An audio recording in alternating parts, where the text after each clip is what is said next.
The moment you don't have any questions, then we will, kind of complete the sessions. So that's how we will go ahead in today's session. I thought we'll make it as interactive as possible so that whatever queries, whatever questions you have, we will be there to answer all those queries during this webinar.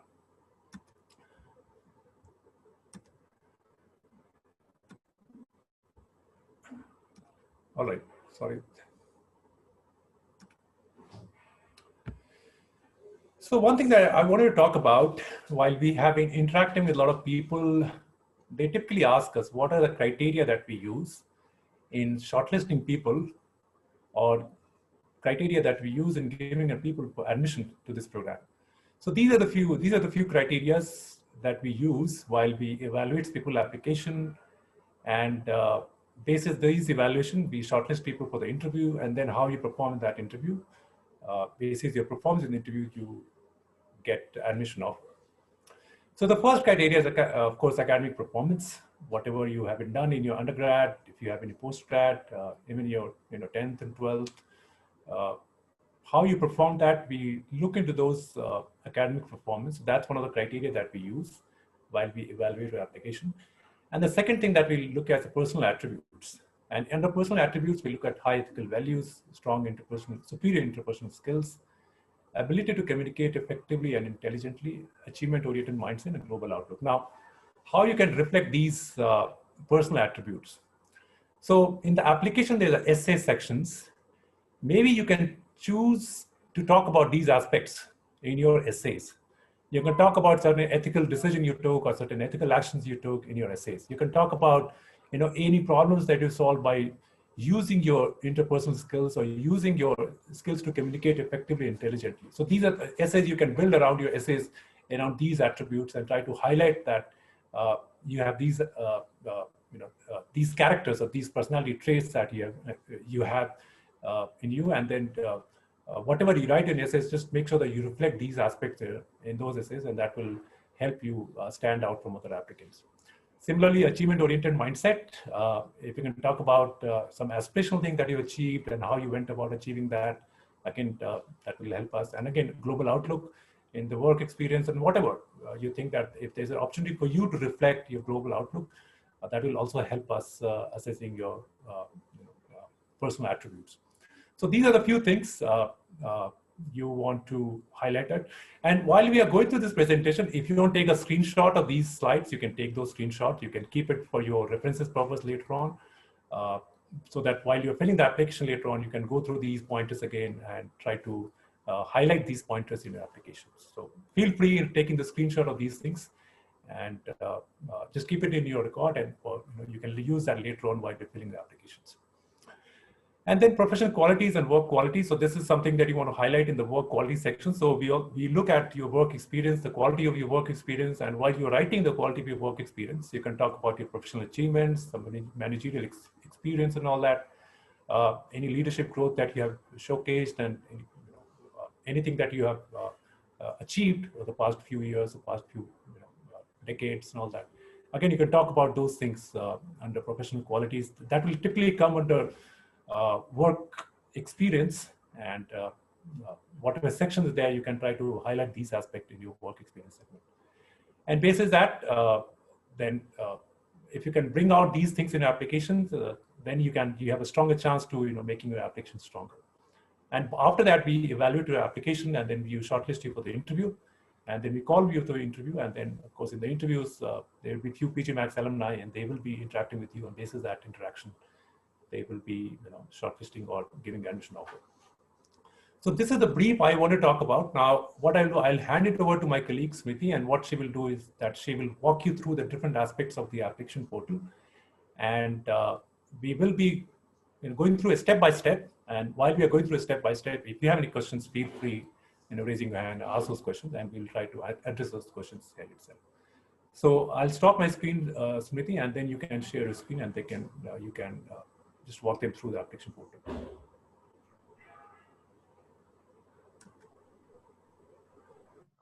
Welcome everyone for this application workshop. I'm just sharing my screen. So are you all, I hope everybody is able to see the screen. Narottam, Yes. is the screen visible? Yes. Yes. So this is the first page. So for people who have not yet logged in for the application, so once you log in, this is the first page that you'll see. And what you have to do is you have to create an account. You have to click on create an account, and then you have to type your email ID and certain questions that are there. And once you do that, an activation link will go to your email, which you have to click and read the terms and conditions, click on agree, and then your application will be ready to go for you to fill up. So for people who have logged in, this is the first screen that you'll see. Once you click on login, this is the first page that will come to you. So this page is the application inspector. So here, if you see, all the sections are showing incomplete.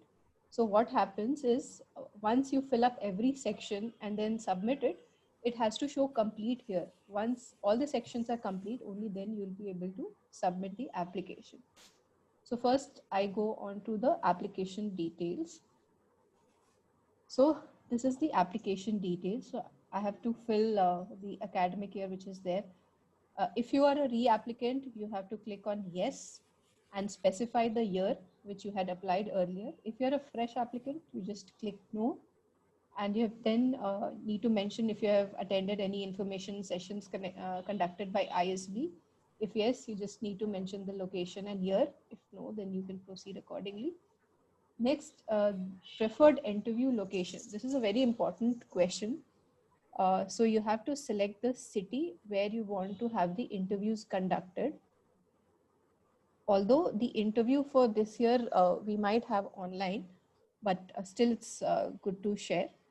And the current location which you're currently residing. So say I'm residing in Hyderabad. And then you have to select the city here. And the important part of filling the application is you have to click on save and preview. Only then your application gets saved, and then click on continue here.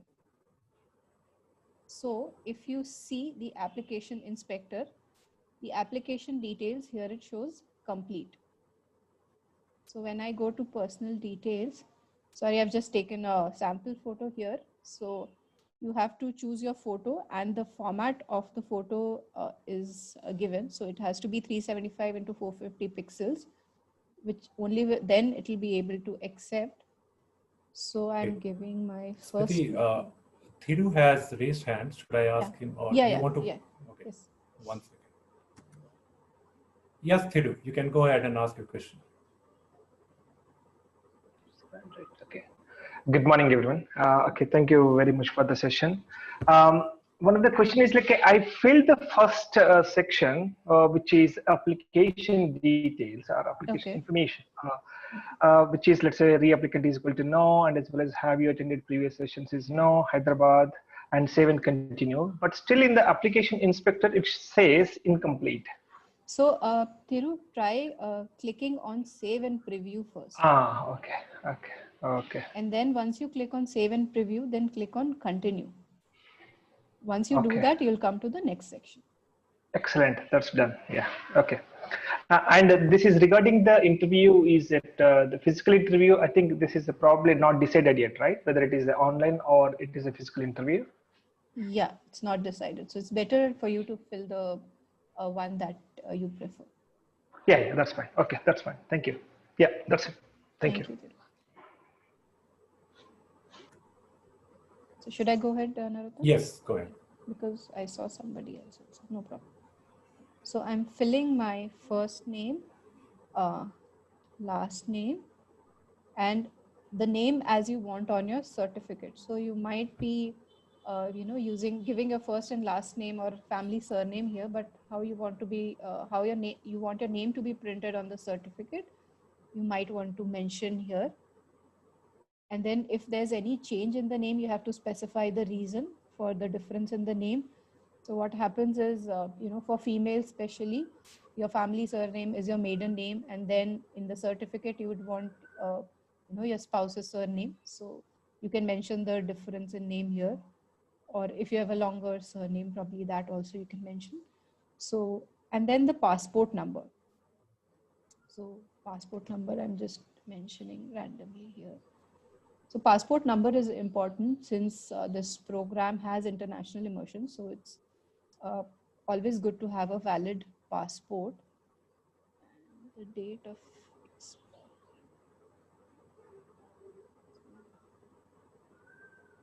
Random date of expiry here.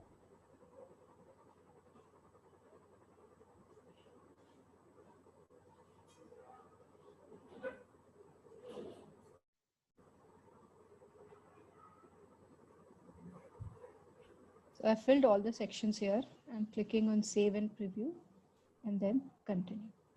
So again, if you go and see the application inspector, it will show as complete. If it is showing incomplete, then there is a certain section in that, the details which is missing there. That's why it's showing incomplete. So probably you'll have to go back to that section and fill that up again. Next is my contact details. So my primary email ID is registered here. I need an alternate email ID. So I'm just mentioning.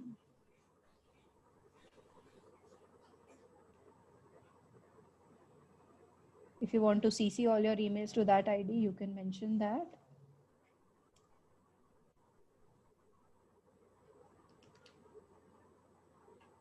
So residence phone is not mandatory. In case you want to fill that, you can fill that up as well.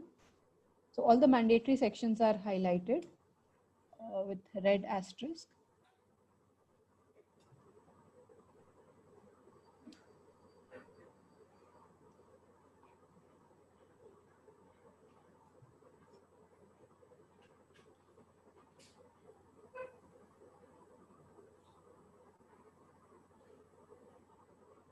And if your residence address is different than the mailing address, please mention it here.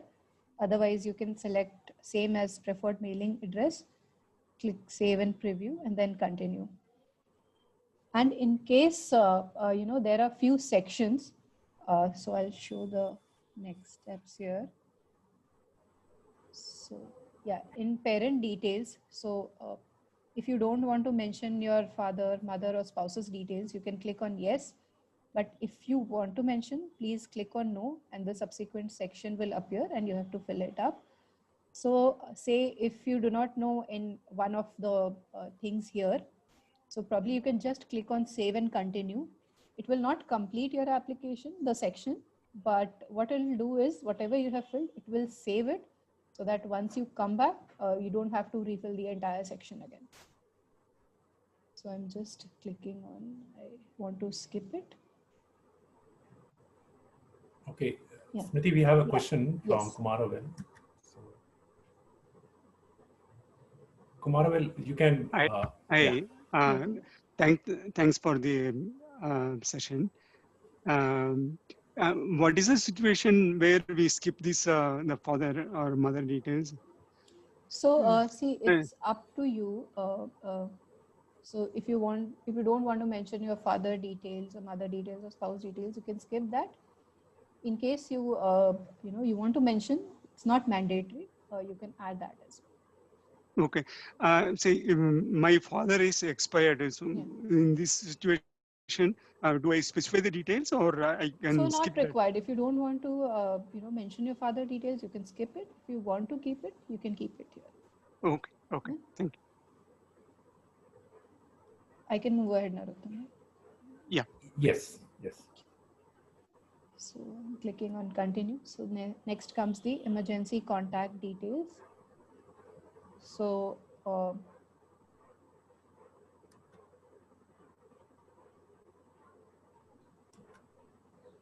mentioning my spouse's details here in the emergency contact details.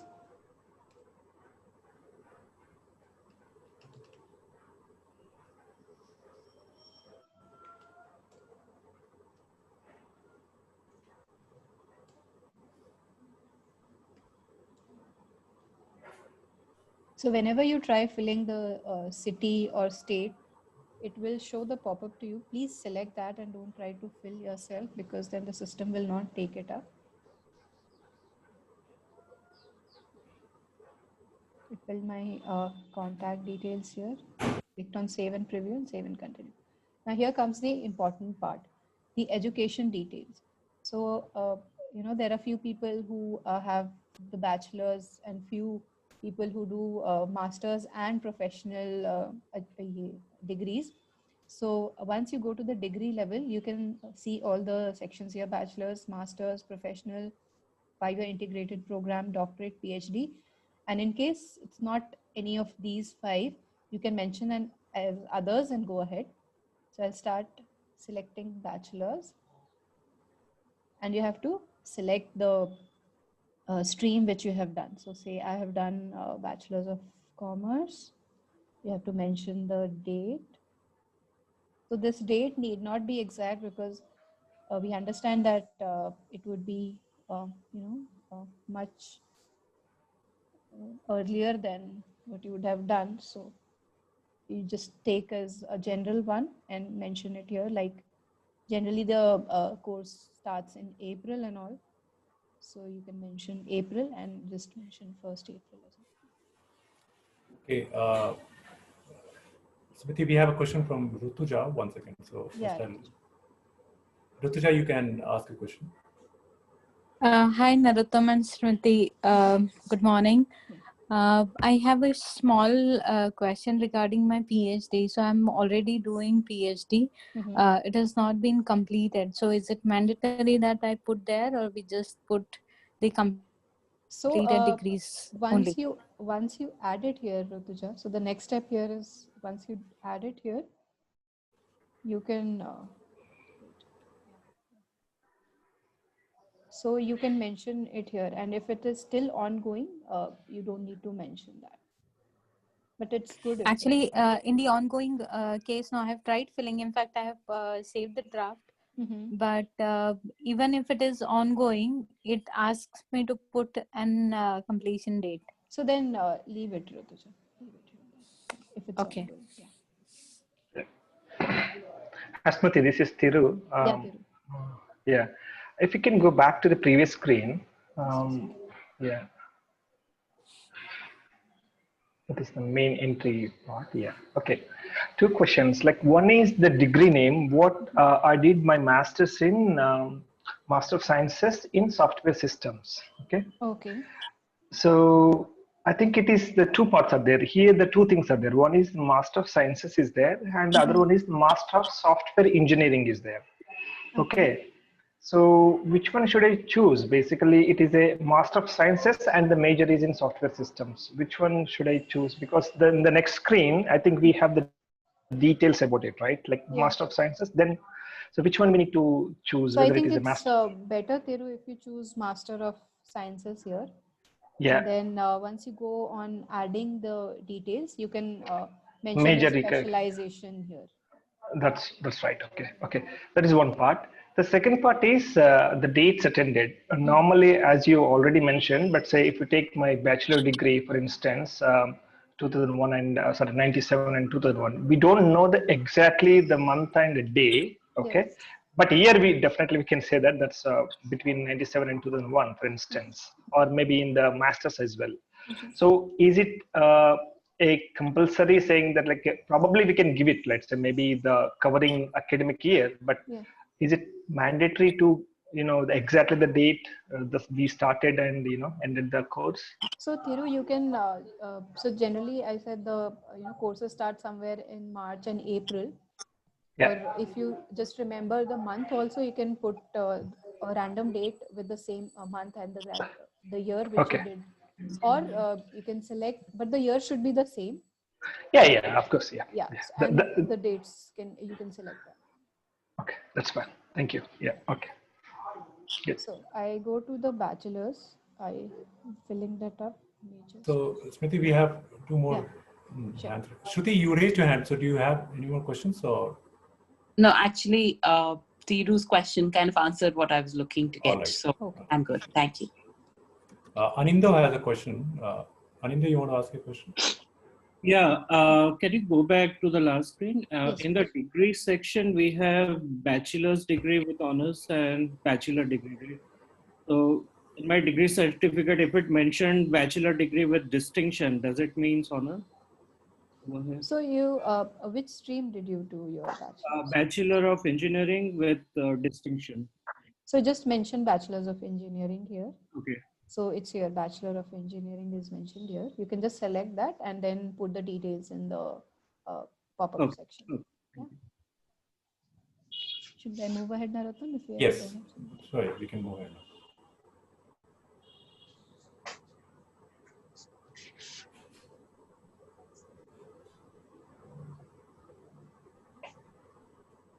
So I've put random dates here. In case of percentage of CGPA, so few colleges give percentages and few colleges give CGPA.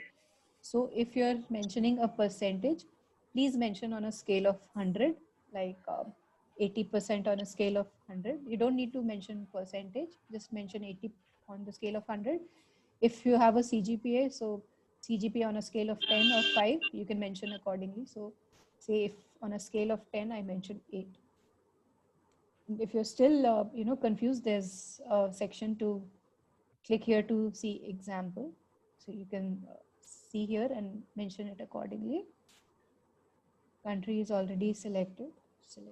State. Board university is Andhra Board.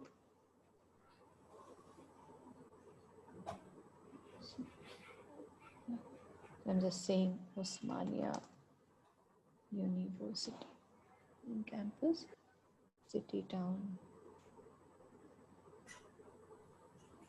main campus, Hyderabad.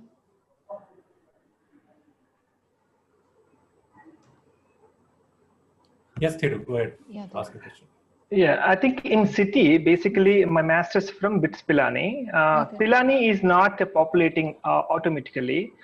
Is it okay to write, let's say, Pilani straight away? Or, I mean, it is not there in your list, then, So if you're not, so what is the nearest city to Pilani? I don't know, maybe that, okay. Or if it's not mentioned there, you can write to us. We'll get that city added, and then you will be able to see it. That's right. Of course, it's allowing me to type it basically, but maybe it's better to add that particular, because I can able to see university, BITS Pilani and sciences, and as well as the name of the institution also I can able to get it. Okay. But when the moment I type Pilani, it was not found. So just I wanted to add, so maybe you can add to your master data. So what happens is, in few of the cases, you might not be able to find board, university, or the name of the institution. In case you're not able to find, your selected thing in the drop-down menu, please write to us. We'll get that city or university name added there, and then you will be able to see. Good. Thank you very much. Yeah. So, yes, Niti, go ahead. Yeah. So this was not a dual degree. I've selected save and preview and then continue. And then master of.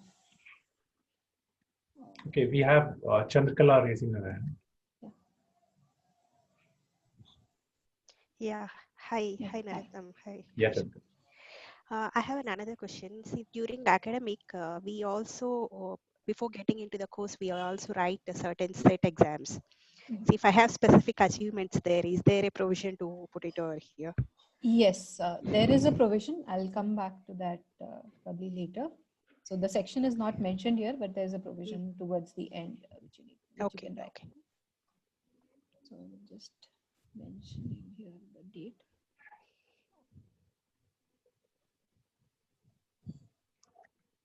Okay, Robbie, you have a question you want to ask? Robbie Chittilapilli. Hello, are you able to hear? Yes. Yeah. See, I'm just thinking, how is it structured? I mean, I understand this is a application workshop webinar. So I'm thinking, are you going to help us with how you fill the forms for the rest of this webinar? Because I was really looking forward to what we saw in the screen at first when you were sharing, like focus on these things on your essays. That's what I was hoping to. We'll do that, Robbie, towards once. Okay, after this filling forms, right? Yeah. Okay. We'll touch upon those essays. We'll touch upon those references also. So all right. We'll talk about those points. Yes. Nikhil also has a question. Yes, Nikhil. One second. Nikhil, yeah, you can unmute yourself and ask. Yes, I have the same question I just asked, that rather than going through these tactical details of everything, I would prefer to have some insights about the application, because I'm sure all of us are mature enough to fill the details, right? Maybe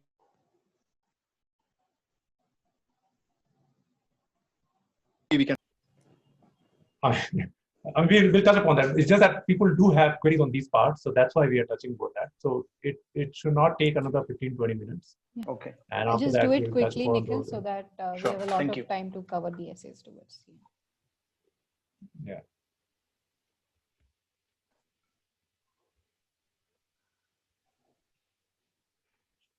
So I'm filling my masters here.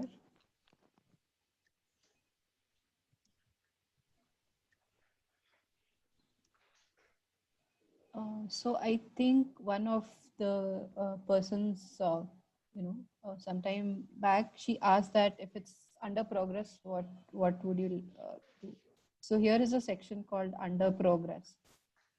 So you can mention it here for the PhD thing. Yeah, Rutuja asked. Rutuja, you can mention under progress. The PhD thing.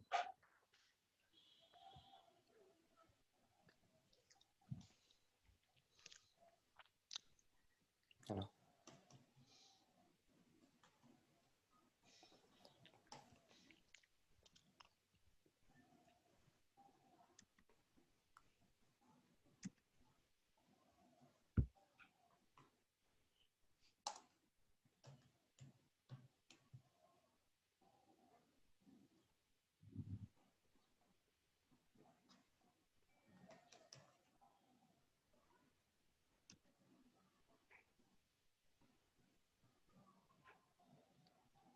So my education details are complete here. Then there are a few questions. Have you been dismissed or suspended from college, failed during any course, or there's a gap? Yeah. Smriti, we have a question on Q&A box. Santana is asking, where do we mention professional certifications such as PMP, CFA, etc.? So here is a section, others or professional. So you can select professional and you can mention your degree or certificate like CFA, CA, anything here. And if they're not listed here, you can mention it in the others. I'm just deleting this Sure. section. Yeah. Then we come to the current employment. So you have to mention your employment information. So if this is your current employment, you need to mention from the date from where you started working here. So I'll mention it here. So ISB.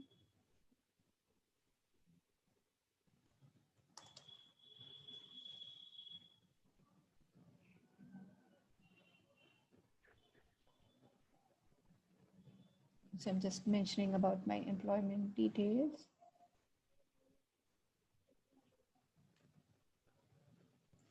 So what happens, one of the questions that we get very frequently is the annual revenue. So what happens is if you're not in the, that team of the company where you know about the annual revenue or anything. So what you can do is you can, search for the revenue of the company on the website and put it here.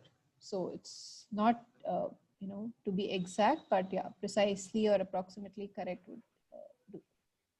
So say. Yes, Thiru, ask a question. Yeah, I think this is the one of the question I have is basically there are the two parts. Like most of the Indian IT companies, we have India development centers in India, and the main company. For instance, if you take my company called Agility Logistics, which is a globally present and headquarters in Kuwait. When we are talking about, let's say, domestic and regional revenue, as part of our company, we can able to sell, let's say, 100 crores of, let's say, Indian rupees. The global, if you take as Agility as a global logistics leader, it takes like a $5 billion company. So is that right way to put like a IDC as a, let's say, 100 crores and as well as 5 billions for our company revenue for the global? So, Thiru, here it's mentioned as regional revenue or domestic revenue and the global revenue. Both are mentioned.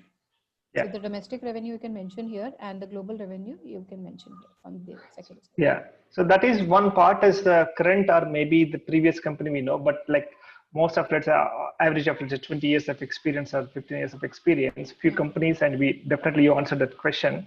So if we don't know, then just we can search and we can put it. That is one part. Please Yeah. search on the website and put it. And there is another the case called, let's say the company is closed, for instance, due to some reasons. Okay. So in those situations. You can put an approximate value here.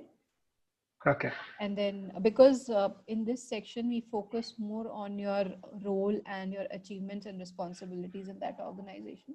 So this is just to give us an overview of the kind of organization that you are working. So at that point of time, if you are aware, you can put it. Yeah. I think I thought like maybe one section of notes where we can explain, suppose let's say company names are changing or companies are taking over by the other company. When we work like 15 years back, now it is, let's say they rebranded their company as a different brand is number one case. Number two is that company is acquired by another company. Okay.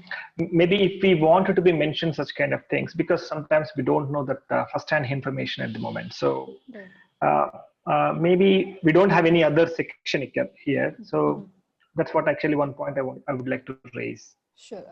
Thiru, I think your point is very valid. Let us check with the team if we can have a section here and where you can mention the details here. Otherwise, whatever is the current details that you have, you can mention. Yeah. Thank you. Thank you, Smriti. Shruti, you have a question. You want to ask a question?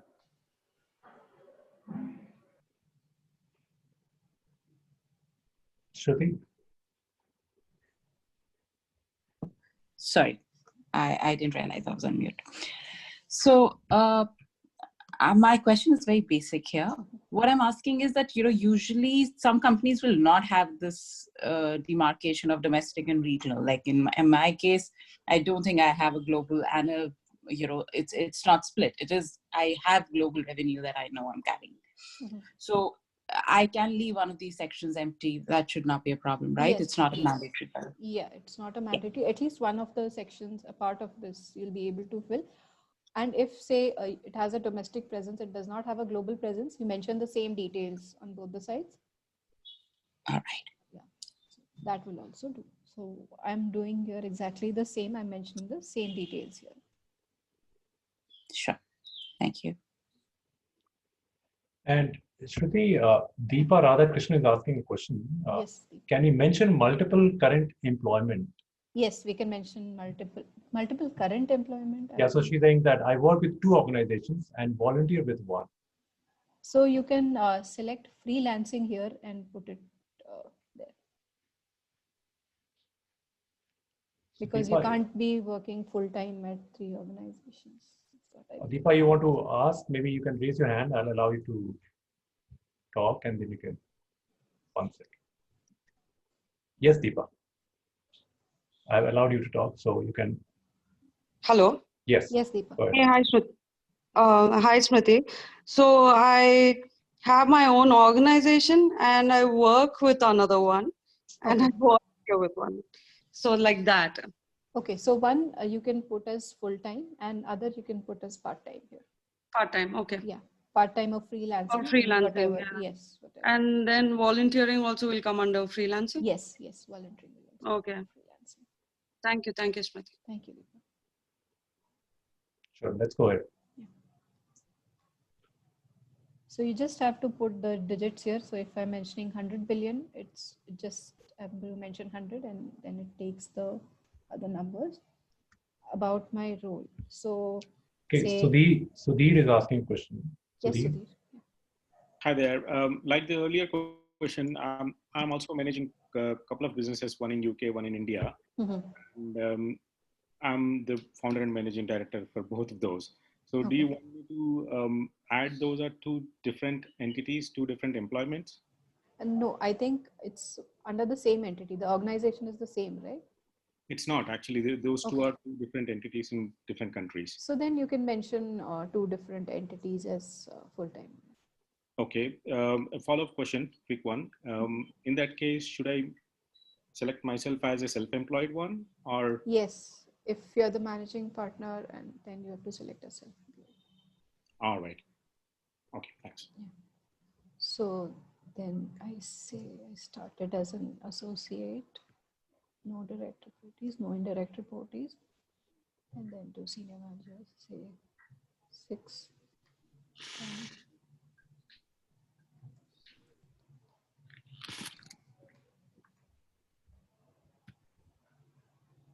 So in terms of your compensation, please select, so if it's in lakhs, please select lakhs and put just the digit like 10 and put a decimal here. It will automatically give you the required compensation. If it's in crores, put the digit and select crores. Please don't write 0000. So it will not be able to select that. So say it is 15.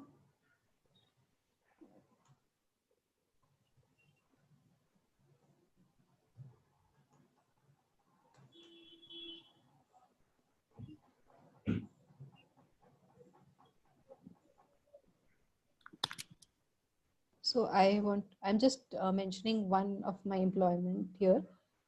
If you have multiple employments, you can add it in the home page of this section. So same 2005. So I'm not able to add it here. So I'll have to add it on the same section. So what you have to mention here is your job responsibilities. You have to mention like 3 points for your job responsibilities and achievements. One of the key points that you need to take care while writing the job responsibilities is to showcase your leadership qualities and leadership achievements which you have done here, because the main focus area of this section is to assess your work profile that you have been doing currently or in your previous organization. So please put a lot of thought around this, and right now just randomly putting it.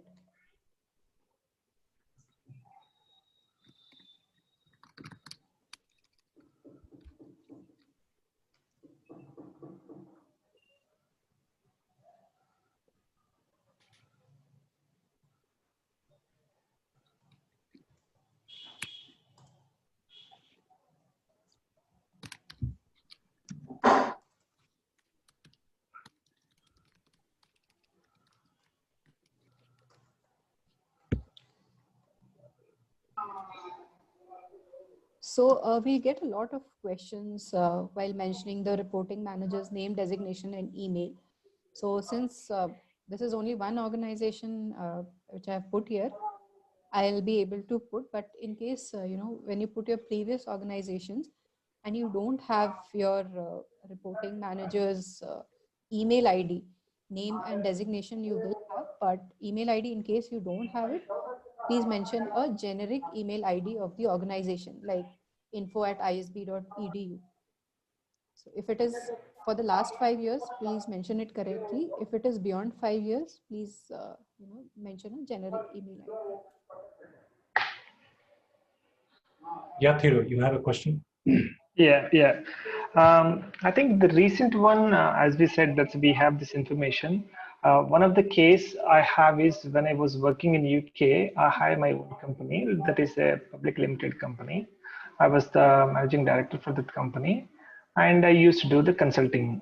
Basically, this is 1 or 2 people in the company. It is not that. Then when I came back to India, I closed that company. Okay, so now my question is, let's say when I enter this HR information, of course my spouse she is the secretary for the company. I can provide the details, but not exactly the mobile numbers. We have closed it, everything we closed it, basically email IDs and websites and even business we closed down. Okay.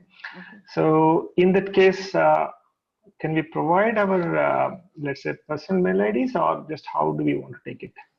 So generally the email ID should be the domain ID. So that's why I'm saying you can put info@, the company domain ID here. Yeah. But the point is, I can put it. I mean, because I closed down all the company business accounts, right? Okay. So do you guys do any kind of a communication to those things in such a way that like we couldn't able to receive that? That's what my point is. So see, for the last 5 years, there's a background verification that is done. So that's why we say for the last 5 years, it's good that you put it. And for beyond 5 years, you can put the generic IDs. So in my case, I'm working in India from last 3 years. I mean in Hyderabad. Okay. The remaining 11 years in UK, I was working with that company, which means my company. Okay. Now I came here, I closed down everything. So what is the situation for that? So Thiru, I think I'll have to check with the team how they want to take, because here it mentions official email ID only. And since you have closed down that company, we'll have to check. And if not, then you can send us the personal email ID. We'll get it changed from the backend. Sure, no worries. Yeah, sure. Yeah. I can mention I mean, like both of them. But only thing is like we closed down the company and all the domain account and the hosting and the email services which we closed down. So that is one of the criteria. Yeah. Thank you. Yeah. Yeah. So I'm just putting. Shruti, you want to ask a question? Yeah, mine. One of my first employers was Ministry of Defense. Okay. Now the challenge with that usually is that I will have to look up if I can find a generic ID somewhere on the network. But usually the officers I was working under, they do not want to share their official ID. Okay. So if I'm not able to find a generic ID, and even if I do, it will be a very broad one. That, you know, what happens? I think my question is more around if I don't find one. So can I leave this blank? It's 2004 to 2007. So it will be good if you mention the broad one also. That's also fine with us. In case you know, you're not able to mention it because of certain terms and conditions that I mentioned, please have it mailed to us. We'll get it you know, changed from the backend, or we'll try and find a solution for you. Thank you very much, Smriti.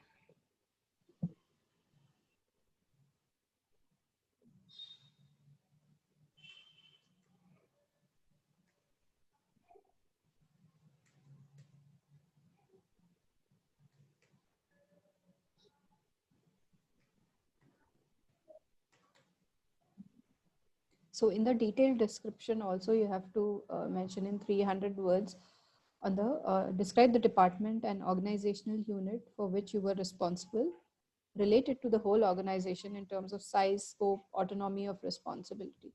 So you have to mention your entire job profile in detail and the kind of work that you're doing, how you're managing your team. So this forms a very important criteria of evaluating your profile. So please take out some time and fill that up carefully.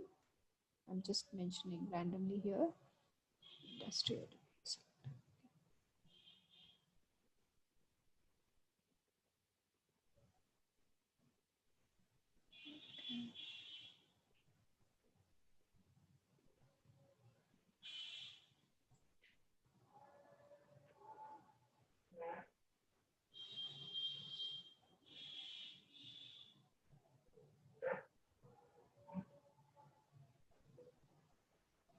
So it's not allowing me to do that.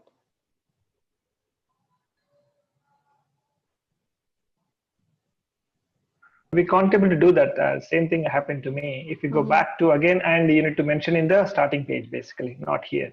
That's the reason you have the, Yes.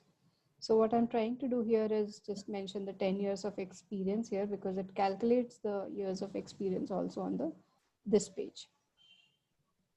Yeah. So, yeah. Again, I'm mentioning it here.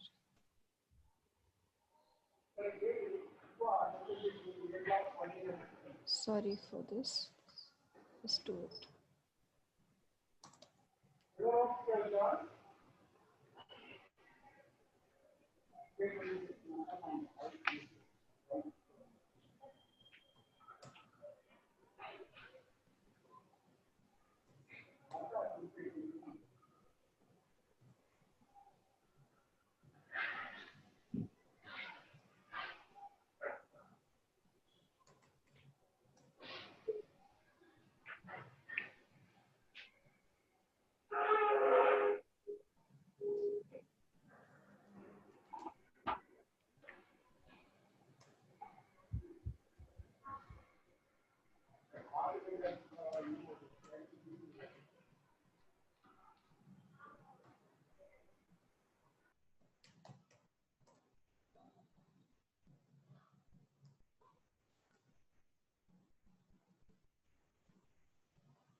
So, yeah.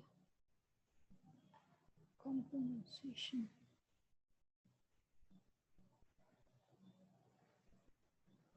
Please select the currency of current annual compensation. Okay.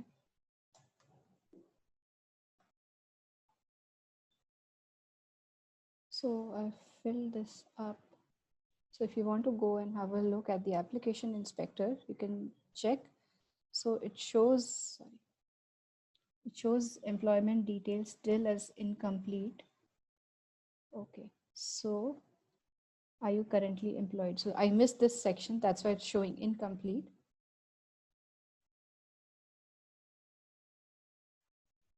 So here you have to put your work experience as on 31st July, and the system also calculates it.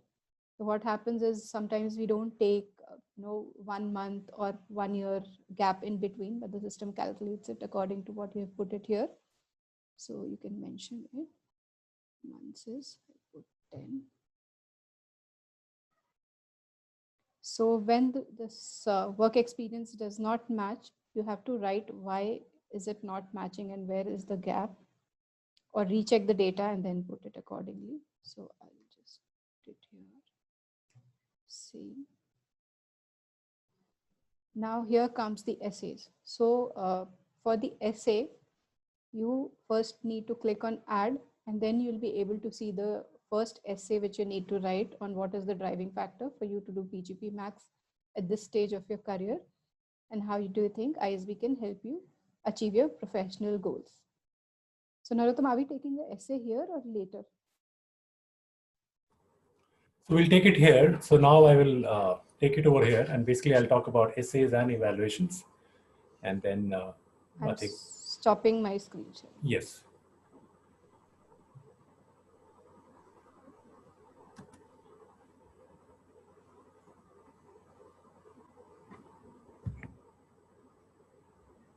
So can you see my screen? Yes, Narottam, we can see. All right, so now I'll talk about essays, what you should write in your essays and how you can make your essays better. And what I'll be doing, I'll be sharing a few examples. I'll be sharing a few examples of poor essays. I'll be sharing a few examples of good essays, and I'll talk to you why those essays are poor and why those essays are good, so that it will give you some idea that how you can build your essays and make it better. So let me change my slide. Okay, so this is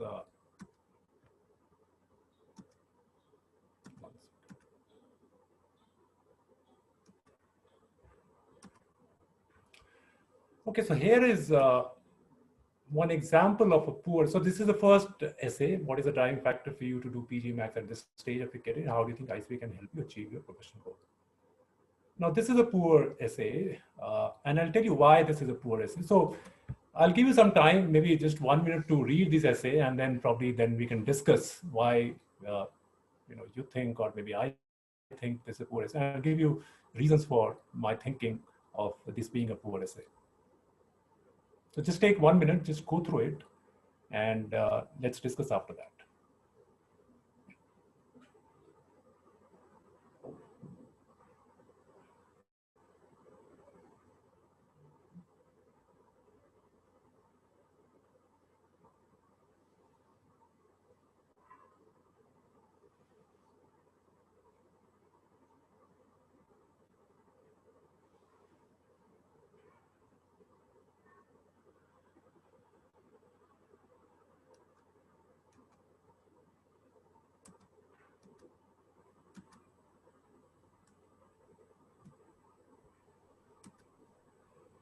Yes, Siva, you raised your hand. You have any comments, suggestions? Yeah, I mean, rather than explaining why, he's explaining what he is. Right, right. That's one. Yeah, that's a good point. Thiru, you have any comment, suggestion? It is more of explaining the things rather than showing yourself, basically. Means like what you did it, basically, that's what the main important rather than a theoretical way of putting the things. Correct, correct. Shruti, you have any thoughts? I think my thought here is that this doesn't really come out as a personality that introduces myself. True. I guess this is one place where you're looking to introduce yourself as an individual, as Absolutely. a professional, and what gaps are there, and how you anticipate ISB will help. So somewhere, I guess that personal, or rather that persona, is not coming out. Correct. Yeah. Yeah. Yeah, that's even, I was thinking the same line, that that personality, that persona is not coming out. And this essay looks like a copy paste, somewhere this person found, the reason of doing an MBA and just, copy pasted just few technical jargons and just pasted it over here. And it's coming out very, bland and boring in terms of we are not able to understand what kind of person this person is and why does he want to pursue this, MBA program. So whenever you try to write your essay, bring out those personality, bring out your motivation, bring out some story, because everybody wants to love, reading a story, and you can bring out certain aspects of your story. I'll give some examples of those good essays, but if you look at this, and from this we are not able to understand what kind of person this person is, and it clearly looks like just copy pasted something from the other segment and just pasted it over here. Yeah, so I think all of you got it correct, and the moment we see these kind of essays, we get, we are not able to understand what kind of person this is, and then we kind of move on and look for some other essays. So that's one example, and then I'll give you some other examples of poor essay. Here's another one.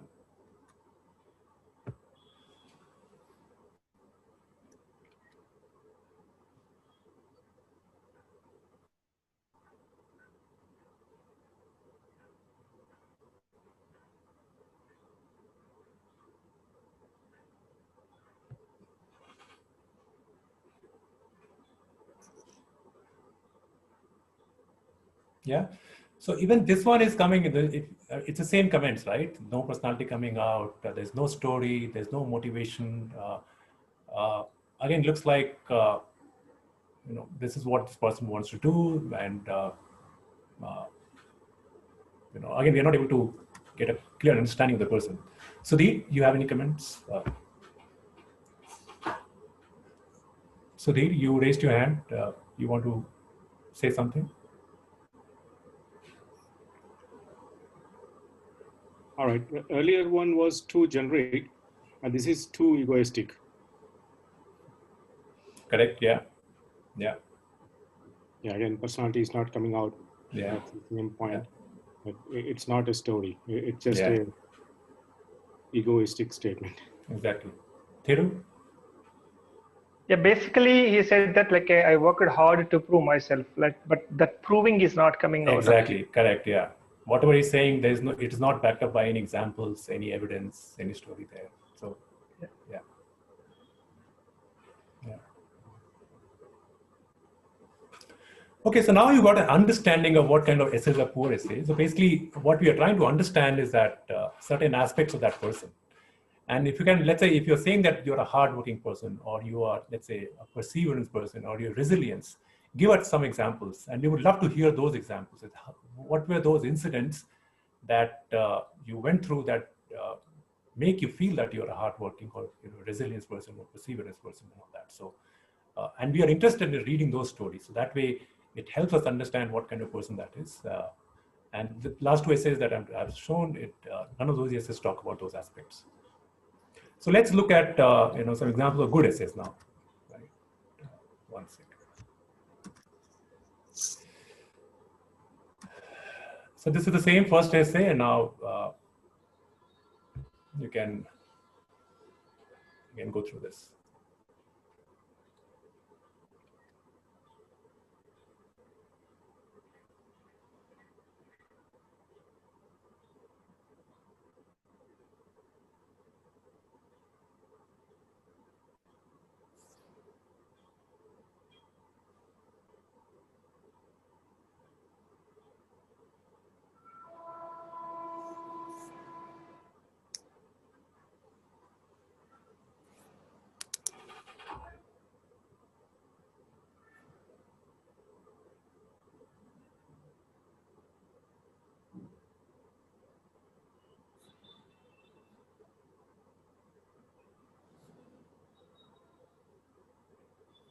Yeah, so basically in this essay, the person is talking about, his upbringing, how he came where he is, and what he wants to do going forward. So basically, he's talking about the last paragraph.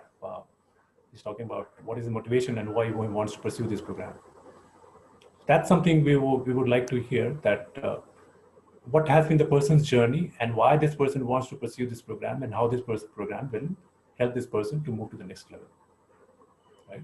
That's one aspect of the essay. The another aspect of this essay is that you see, it's written in a small paragraph. So like there's 4 small paragraphs, and it becomes easy for us to read if you write in a small paragraph. Typically, we see some people write one big paragraph. I mean, just one big write up with no paragraphs and all that, and it becomes difficult for us to read. But if you break it into 3 or 4 paragraphs while you are putting your essays, that becomes easy for us to read and becomes easy for us to understand what that person is writing. So make sure that you put those paragraphs also, make it small paragraphs of 3 or 4 paragraphs in that essays.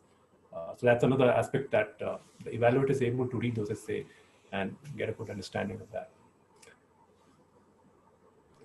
Narottam, I have a suggestion here. Yes, for the people. So, what also you can do is break the essay question into, as Narottam said, into 4 paragraphs. So what here the person has done, first he has mentioned what is the driving factor. In the next paragraph, he has linked his driving factor to the current role that he is doing. And at this stage of your career. So the next paragraph looks at this, and how do you think ISB can help you achieve your professional goals? So in the 3rd paragraph, he has mentioned his professional goal. And in the 4th paragraph, he has mentioned how he thinks ISB can help him achieve that goal. So it's broken down the essay into 4 sections and then, worked out paragraphs accordingly. So that could be one of the ways for you to develop your essay. Sure, I'll move on to the next, next example of a good essay. So again, it will give some idea again. So then again, it's first essay number 1. This is second example of a good essay.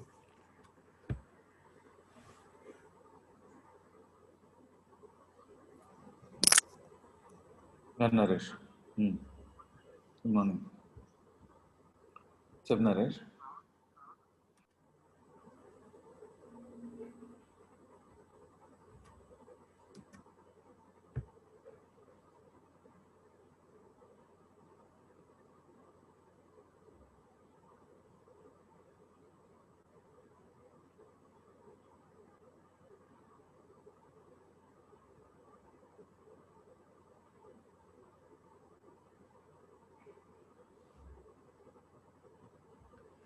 Again, so if you look at this essay, I mean, this is not a, again, this essay can be made better, but we just took this example thing that, there's always a scope for improving.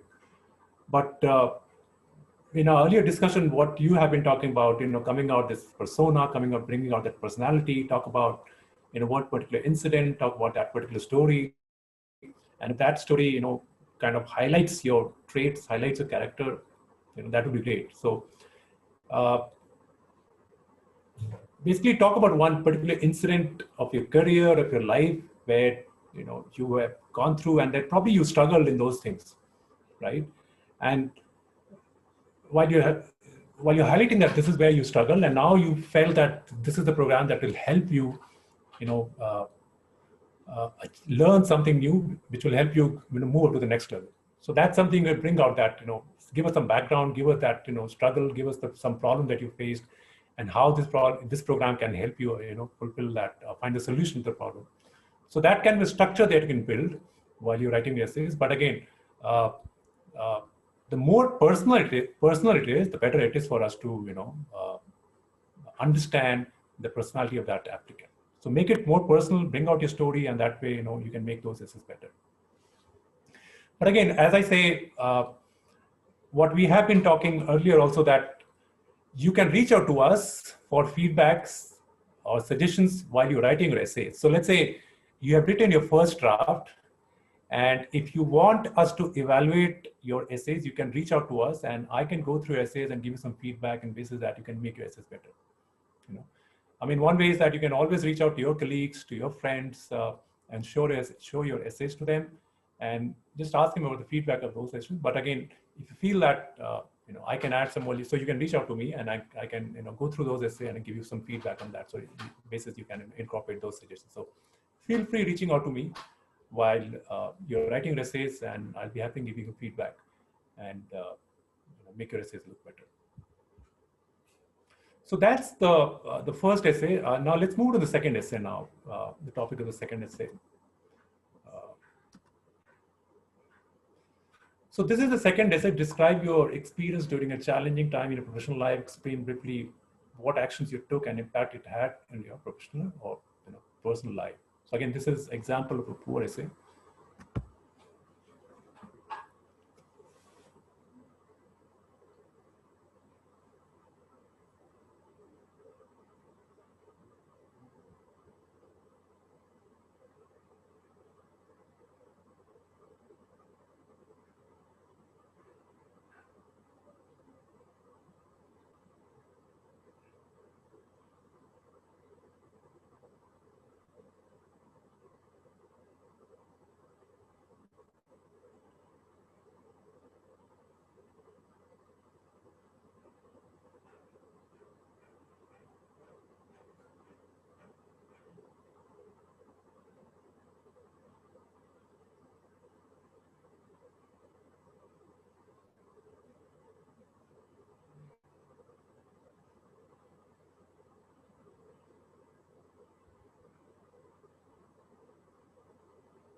So if you have gone through this essay, see, one major problem with this essay is that person has not talked about how this person, how he went ahead solving that problem. So if you look at this third paragraph, where he says that I was part of point 2 move IT to low cost operation center, as it was an insurance, reinsurance and financial company, the system and software were more complex. It was critical for me and team to ensure proper transition is done. In this process, I have created a detailed KT plan and executed transition as per the plan. Now, here was a big opportunity for this guy to talk about how he did it. But he just mentioned one line that I have created a detailed KT plan and executed transition as per the plan. Now, I'm sure it was not an easy task. Creating a detailed KT plan and executing those plans, it was not an easy task. If this person would have put in some detail about it, that, okay, while he was creating a detailed KT plan, what was the challenges he faced and how did he meet those challenges? Or while he was executing those transitions as per the plan, what challenges he faced? I'm sure he would have faced some challenges. He did not put the detail over there. And that's where we are interested in knowing that. How did you do that? How did you, achieve the solution to the problem that you tried to do that? I mean, it's one thing saying that, okay, you had this problem and you solved that problem. I mean, that's fine. But what we would like to know, how you went about solving that problem. What are the challenges that you faced and how did you meet those challenges? That is something we want to know, because we want to know your problem solving skills. How did you go about solving that problem? And the reason why we are saying that the program, the PGPMAX program, is going to be very rigorous. It's going to be a lot of challenges for you. And we want to see that you have that capability to meet those challenges, meet those rigor that will be thrown upon to you during this course of the program. And that is what we want to understand through this essay, that will that person be able to solve the problem which life throws at that person? I mean, and that's where if you can give in some detail, maybe, around 50 to 60% of this essay should talk about that detail. How did you go about doing that? And that way, you can bring out that, aspect where you can showcase that problem solving skills, and that can make us feel confident that yes, this person can, solve any challenging task that is given to him or her. So that way, the focus is on detail. Try to add as much as detail as possible and try to answer how did you go about it, solving that problem. In this essay, it just talked about he did this, and by doing this, he achieved that solution. But again, since he did not touch upon those problems, detail about those problems, we are not able to understand how did you go about doing that. Okay, Robbie, you had raised your hand. You want to give your suggestions? Yes, yeah. You able to hear me? Yes. All right, yeah. So in looking at this particular problem, see, I'm assuming the solution that this guy had probably involved some technical details, right? Right, And considering this is an MBA course, would it be appropriate if he puts in some technical details on how he went about to solve this problem? No, no. I mean, don't put technical details, because the person who would be reading this essay may not be from that background. That person may not understand. But again, while you're putting it, just try to understand. Just try to, write in such a way that other people can understand. See, what we are saying, that any problem that you're solving, or any step that you're taking, there must be some issues. There must be some challenges in those things. There's no problem where you don't meet any challenges in that. But what were those challenges, and how did you go about solving those challenges and problems? If you can talk about that, if you can add those details, that will help us understand, that person much better. Okay. Yeah. So basically, what you're saying is put all the things you want to put to make sure, but also make sure that a common man understands it, right? Yes. A person with not technical background understands it. Yes. And again, put detail, try to put some detail over there, so that while you're taking certain steps, how did you go about doing that? Try to answer that how part. Yeah. See, what I have in mind is, say, he would have used some kind of software, and this particular software had this and this features, right? So Right. he could probably add that in a way everybody understands it, right? Yeah, and then you can. So I'm just kind of thinking aloud now. So while this person was, using that software, he must have faced some resistance somewhere, or he must have faced some kind of issues from some other people in terms of understanding that software and all that. So it would not have been an easy task. He would have, spent some time convincing some other person to use the software and all that. So while implementing those plans, there must be some issues that the person might have felt. Yeah. Okay. It would not have been an easy task. So talk about those aspects, and how did you go about managing those issues that came up while you're implementing that solution. Thank you. Yeah, Naratanji, just we would like to add the personal, for example, we are talking about, let's say, briefly explaining about the actions we took, or we made the impact onto the professional. At the same time, we need to add some personal life side as well, right? Yeah, I mean, that will be great if you can add maybe the last paragraph that you can use, saying that how did it help, or, what impact it created in your professional as well personal life. Maybe you can use last 3-4 lines talking about those aspects. Okay, thank you. Thank you. Okay, so let's move on to the second essay.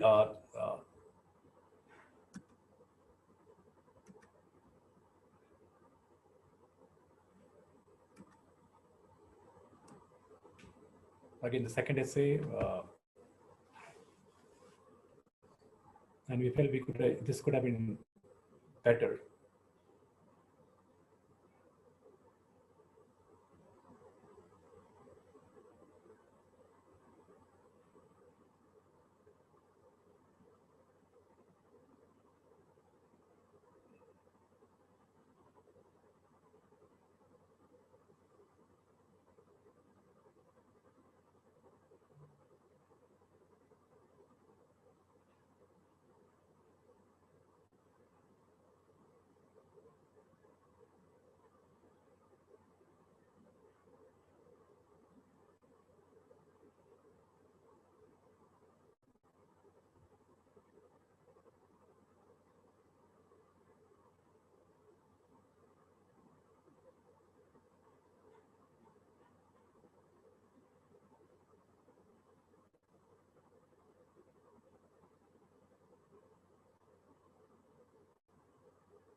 So in this essay, also in the second paragraph, this person is trying to answer that how part, but I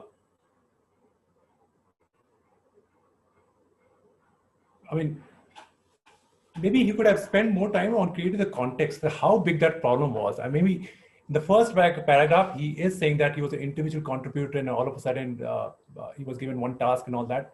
But you're not sure that how big is this problem and how critical is the problem and all that. So he has not spent enough time in creating this context of this problem and how big is that problem.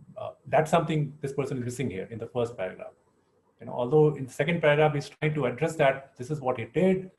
But again, we are not able to understand the criticality of that problem. So again, try to bring about the criticality of that issue, whatever issues that you're talking about, how important that issue, what would have happened if that issue would not have been solved and all that. So bring out that, problem part and bring out the severity of that problem part. And that way you can, say that, this issue, it was a big issue and then how you went about, solving that issue. Yes, Shruti, you have. This is slightly moving away from this essay, but I have a question. I was looking at when you're putting the job details or your professional details together, there's a section which says detail the description of your, of the role that one is playing. Right. Right. So I'm just looking at it from a standpoint that that's also an opportunity for one to actually showcase his leadership skills, etc. But from a structure standpoint, how do you expect that to be different, or do you expect it to be similar? I'm just trying to see, can it be a little bit more, I think the way to put it is, how do you expect the two structures to be different or similar? So when you say structure, you mean to say which part, that where you put your job responsibilities, that part you're talking about? There's a full text box, right, which says detailed description of your job profile. Right. Right. So that section actually, is where I think is an opportunity where, one can actually show what exactly is the, what exactly are the strengths of that role. Right. Correct. So yes. I'm just trying to somewhere relate, because a lot of that will be coming into these essays as well. Right. Maybe yes. not in the second one, but the first one for sure. Right. So I'm just trying to understand, how do you perceive the two write-ups? How do you expect people to sort of, what element should one be highlighting in one and the other? I'm just trying to. Yeah. So the first one, where you talk about the company's job description and all that. I mean, you can be technical over there. It need not follow the same structure as that of essays and all that. You're just trying to bring out the quantitative aspect of those roles. Like if you're saying you're managing certain budgets, how big is that budget? How big is the team? What kind of products you're handling and all that. So you can bring about those technical aspect of those roles in that section. In this part, so you can forget about writing stories on those things, but actually in this essay, think about bringing out certain stories that can talk about your personalities, talk about your personal attributes. So that would, that's something we would look at while we're reading people's essays. All right. Yeah. Okay. Robbie, you have any suggestions? Oh, no, sorry. I forgot to lower this. Sorry. Okay, sorry. Okay. Let's go to the next essay. Again, example of, this is an example of a good essay. Second, essay number 2.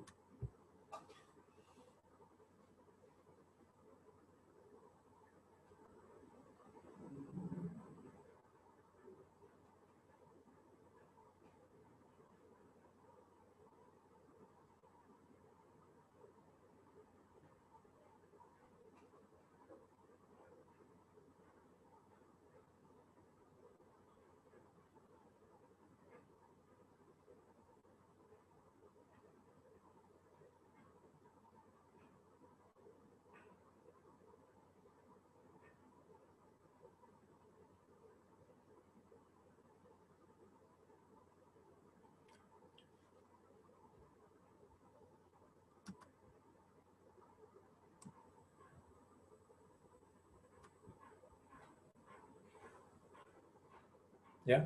So if you see this essay, it's very easy to read. very simple language.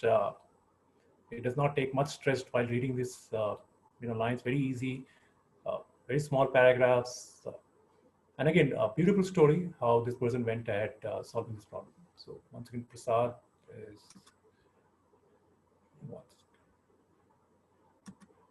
Yes, Prasad. You have any comments? Prasad? Or is it by mistake? Not to put.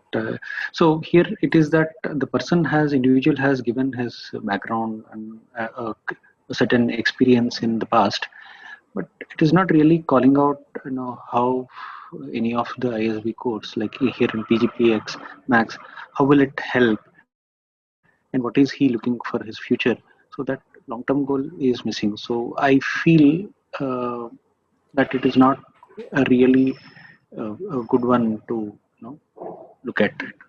So this is my second, opinion again. Yeah, sure. This is the second essay, not the. So first one, the first essay you can talk about how ISB is going to help you, what courses and whatever ISB resources are there, how those resources are going to help you. That is part of the first essay. This essay, the second essay, basically we talk about any challenging problem that you solved in your life and how did you go about solving that problem. So basically, again, what we're trying to understand here is that your problem-solving capability, your problem-solving skills. Whatever problem you face, how did you go about solving that problem? So that it has nothing to do with your ISB here, but yes, our intention is to understand your problem-solving skills. So think about some major issues, some major challenges, or some major problem you have faced in your past, and try to bring out how big that problem was, and then how did you go about solving that problem? And how did it help you in terms of your personal or professional growth? Yes, Vishal. Do you have any comments? Yeah, Nutam, I think the message absolutely clear. The problem here is absolutely nicely stated. And I think you're right that it is very simply put. But the only thing which I believe, could have come out well is the tangible here. That tangible part, how do you believe that, the kind of response he has given to the problem is something, which is getting proved here. Yes, this is something which has been done by the candidate. I do agree. You said that, look into the problem solving capability and the way it has been handled. However, some bit of tangibility, I believe, yeah. No, I agree. Completely agree with you. Yes, this essay could have been better, talking about that tangibility part. Agree with you. Yeah, good points here, yeah.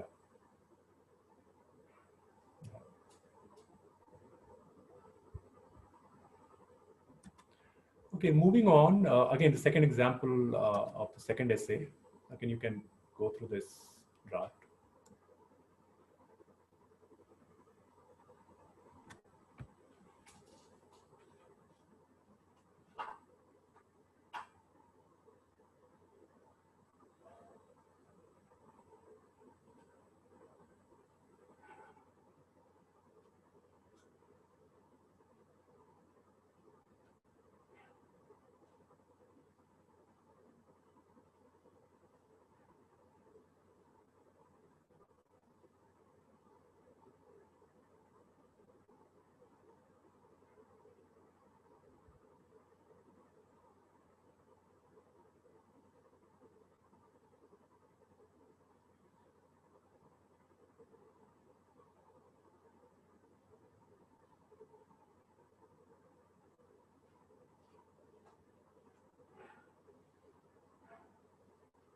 Yeah, so again, very easy language, easy written, simple, no technical jargon, small paragraphs, very easy to understand, highlighting the problem that the person was solving and how it helped ultimately, how this person went about solving that problem.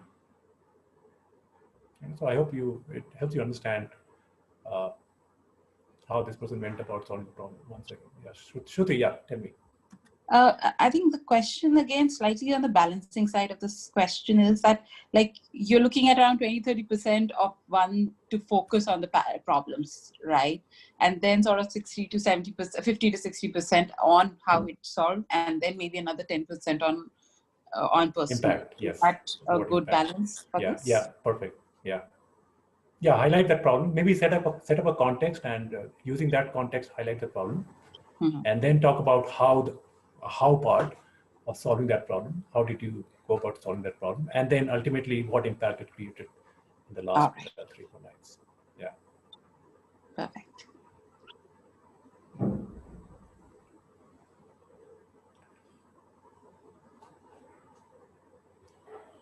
Yeah. So this was a few examples. Now there's a third essay, which is an optional essay. Now that optional essay you can use to highlight some important aspect of your maybe professional life or personal life. And if you think that that aspect is not getting any space to showcase in the application, you can use those third essays to talk about that aspect. So here's one example of the third essay, how this person, although this was the optional essay, this person used it and tried to highlight this aspect of his or her personality.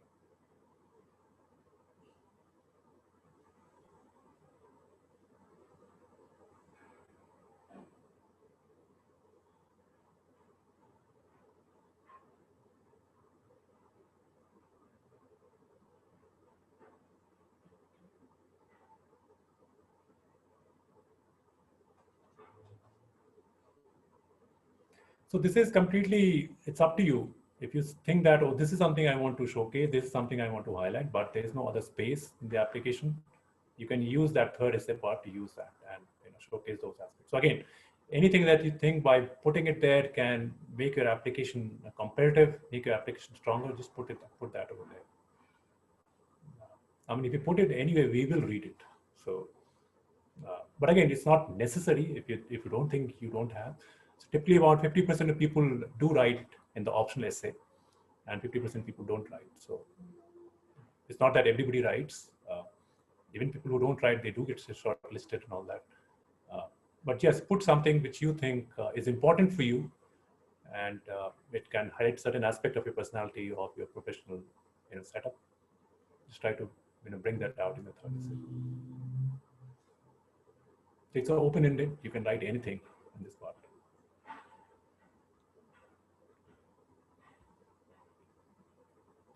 And then I'll take you another example of their same third essay.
Yeah, so again, a good essay, again, you see, it's very well written, small paragraphs, and again, the story comes out very nicely right from the beginning till the end.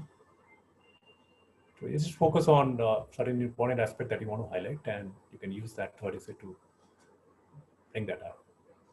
So I hope you got some understanding through these examples. And again, if you need any feedback while you're writing essays, do reach out to us, and I can go through essays and give you some feedback and basis that you can make changes to your essays and try to put in a better. Because as I said, in our evaluation criteria, of course, academics is one, work experience is the one.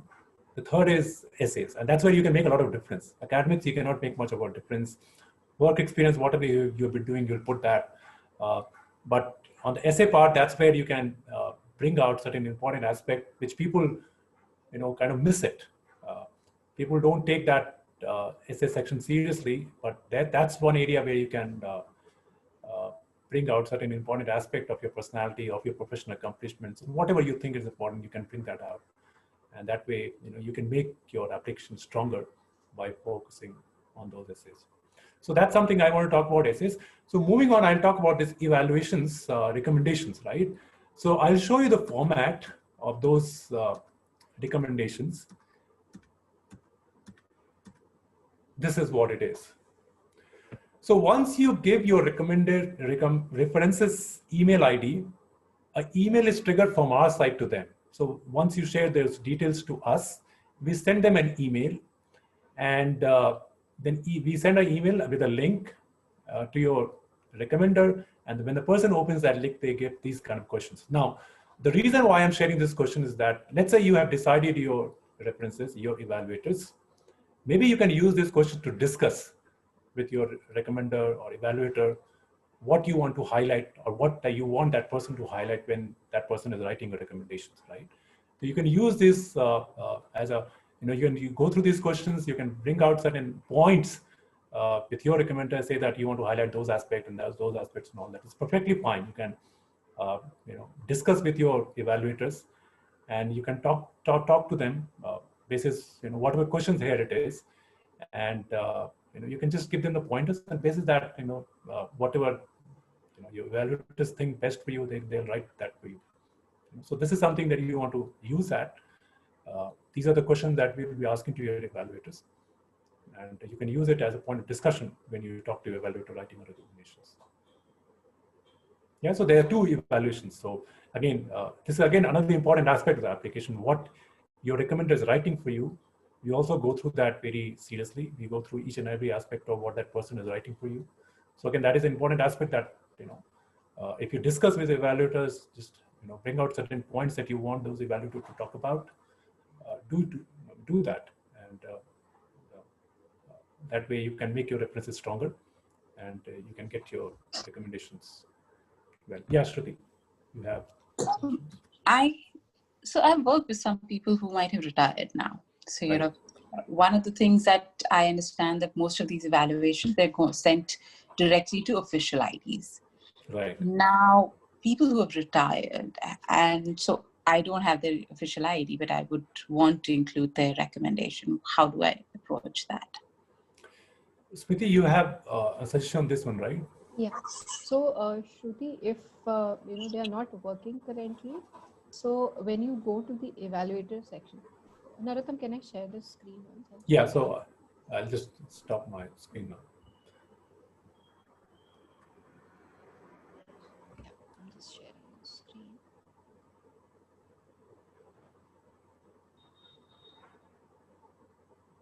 Okay.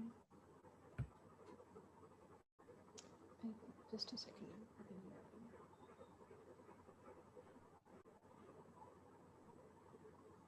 So, okay. Once you go to the evaluations, Shruti, so you can select online or offline. So if your evaluators do not have the official IDs, but you want them, to be included in the references, and they have worked with you professionally, you can select offline. So what happens is an email goes from us to them with a PDF format of these questions. They have to fill that up, sign it, and send it back by email to us, and it will be accepted. All right. Okay. And their personal IDs will be able to, we can use it there. Yes.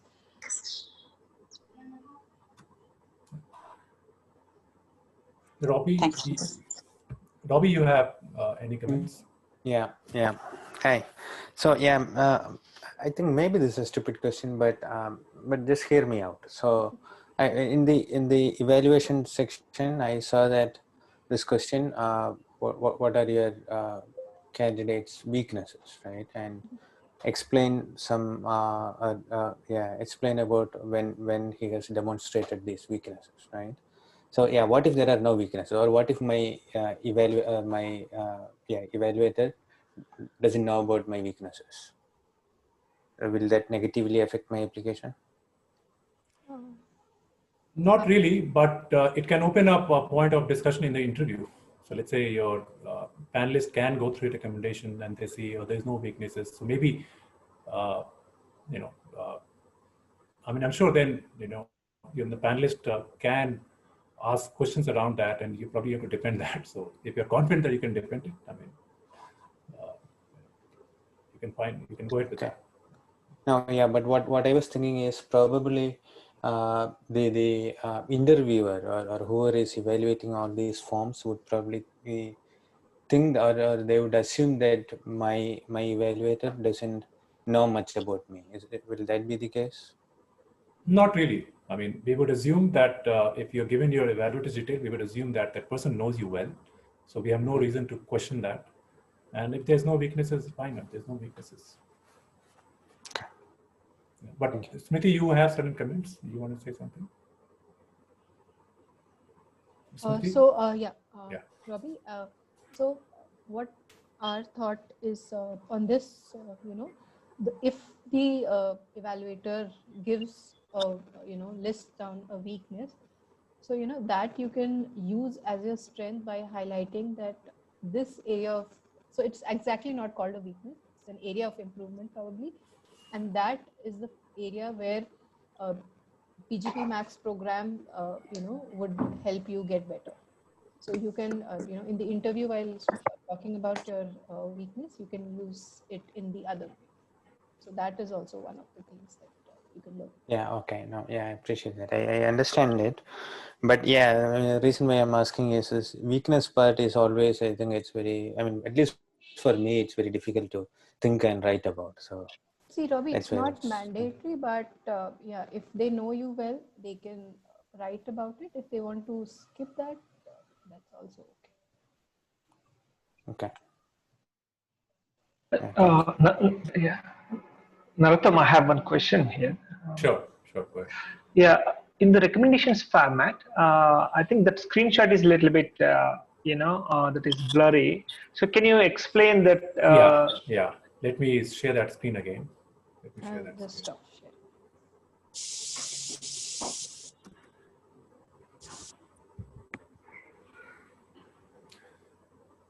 So you're saying this last question, right? Question number 7. Yeah, that's some self-awareness. Self-awareness, motivation, empathy, social skills, initiative, cross-functional thinking, and quantitative skills. Okay, that's fine. Thank you. Yeah.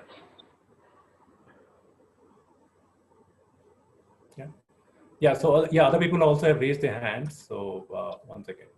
Kumaravel.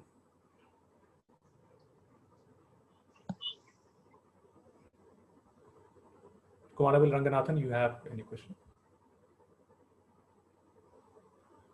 Yeah, thanks.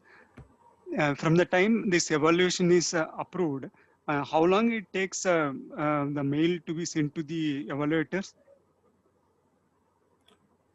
Yes, so, Smriti. Yeah, Kumaravel. So if you submit the evaluators, you know, today, by evening, it will go to your evaluators. Okay. In my case, actually, it is more than a week. I have submitted and it was approved also. But the evaluators, they said they didn't receive the link actually. So Kumaravel, what you can do is, you know, ask them first. You can ask them to check their spam folders. Sometimes it happens that it goes to the spam folders also.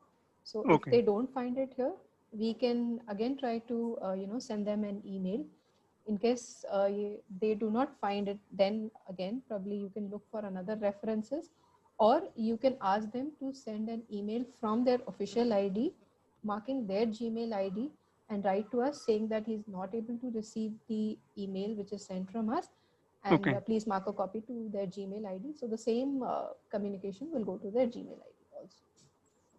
Okay, it is the email ID is pgpmax@isb.edu. Yes, right. So we'll be sharing all these links with you towards the end, the login, the email ID also, so you can take a note of that. Yeah. So my question is that, you know, how important here is that the evaluator what kind of a profile that evaluator holds, and what kind of a diverse portfolio probably he has handled. I do understand that this is getting evaluated. In my case, he's going to write for me, but then who is going to write it for me? Does that also hold some importance here? See, we expect your evaluators to be from your professional, circle.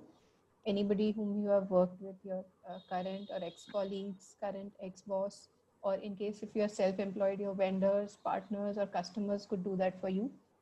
Or even, your faculty whom you have been in touch with when you did your last education, you can ask them to do that. So it does not matter who does it, because we are aware that they are from your professional contacts and they know you well, but it's just that what they write about you matters. Thank you. Thank you so much. Shraddha, do you have a question? Yeah. Hi. Actually, I have one question. So, do we need to submit this evaluator's information before submitting this application? Because the application is the application's deadline is 22nd of November. So, do we need to provide this information before that? Yes, Shraddha. So we'll suggest you to provide the evaluations, on priority, because you would also like your evaluators some time to, write the feedback about you, because there are 7 questions in total, and, he will have to take out some time to write it. So, to be fair on his part, I think it's best if you submit it as early as possible. Okay, so that can be done before submitting the application also, right? That can be done before submitting the application, and only once we receive an evaluation from your evaluators, your application goes for evaluation. Your application is evaluated only when everything is complete, including your references. Okay, thank you. All right, so nobody has any more questions. I'll stop sharing the screen, and then Smriti, you can take it. Hey, sorry, this is Nikhil. I have a question to the previous follow-up question on that Smriti answered. So if we can submit evaluators details at the time of application, let's say by 22nd November, is that okay? That's question 1. And Okay. question 2 is, how much time do the evaluators have to respond back? Because you will start your evaluation only after you get the recommendations from them, right? Right. So Nikhil, I think I would suggest you to do it before 22nd, so they also have some time to write about it, because they'll at least, they'll not be in a hurry to just finish it off. Got it. And the other thing, even if you do it by 22nd November, so they should submit at least, by 23rd, so that it goes into evaluation, because then the process falls accordingly. Interviews are also scheduled accordingly. So the entire process to fall in place, everything should come in time. So that's why we suggest that you should do it earlier. Thank you. So, if you see my screen, this is the evaluation summary screen. So when you click it, you will get to know the evaluators' names you have given and the status of the evaluation. So say if you have submitted it, or you have just written it down but not submitted it, it will show a yes here. And if it is approved and validated, it will pop up here. And when the evaluations are received, it will show a yes over here. So the status of your evaluations will show up here. In case, you don't receive the evaluations, or you have received the evaluations, but the status is not updated, please let us know, so that we can have a look at it in the backend and get it updated, because this is a very important part of your application. And we have seen typically a lot of people have filled the evaluator sections, but they have not submitted the evaluations. Please, don't wait to submit. Please submit it as soon as possible, so that they have time to write your evaluations also. Yes, Siva.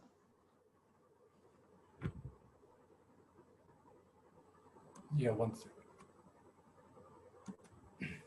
Yes, Siva, you have a question. Yeah, I have a question here. Like how to choose an evaluator, because my question is something related to, I worked 10 years back.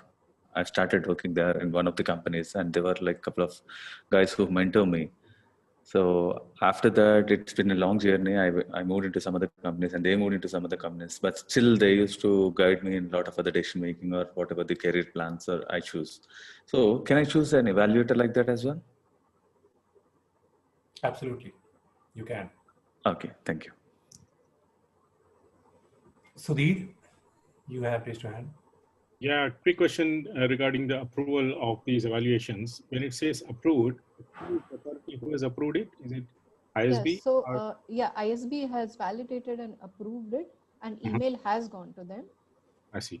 Yeah, received is when your references have given their evaluations and we have received it at time. Okay, there's no way of the evaluator acknowledging the email and saying that, okay, I'll give the recommendation.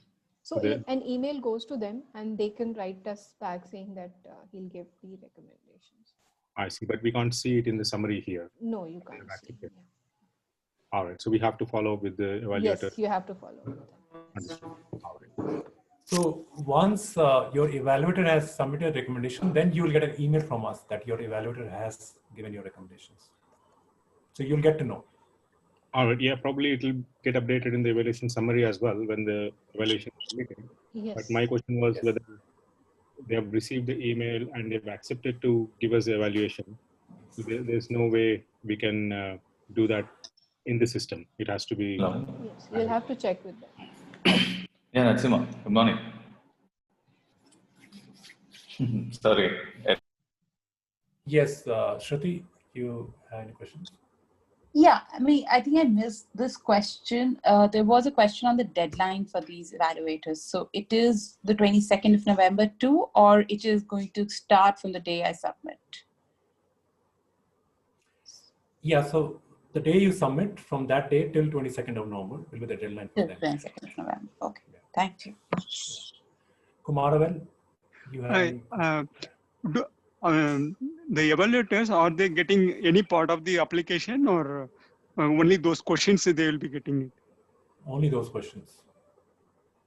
Okay, and this will be like the link which updates directly to the website. Is it the case?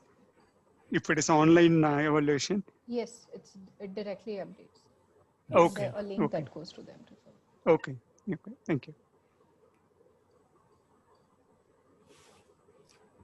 One second.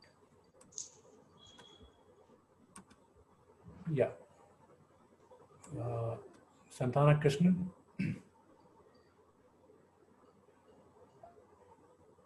Krishnan Raghu Raman. I just unmuted myself. Okay, do you want these recommendations to be for you to be received before the application deadline? Preferably, yes. I mean, if you come back to ask for extension for 1 or 2 days, we can give that. But yes, preferably by 22nd of November. Oh, thank you.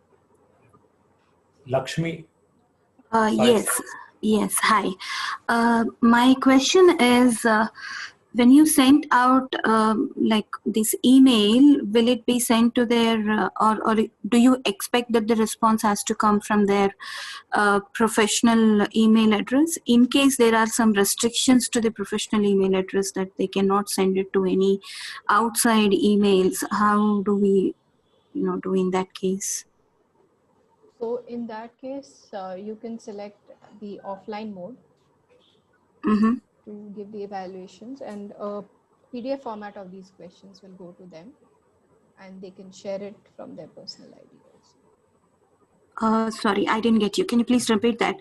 Once we select offline mode, you will be sending a PDF format. Okay. Yes, PDF format to their personal ID, which you will mention there. And they have to fill in the recommendations and write the recommendations in that PDF and send it back to us from their personal ID. Okay, but how is their professional qualification, or the kind of thing is supported with that? Anybody can do it from their personal email address, right? How do you authenticate? See, what happens is there are a lot of people whose recommenders are independent directors. So we, believe that you would be giving them from your professional contacts only.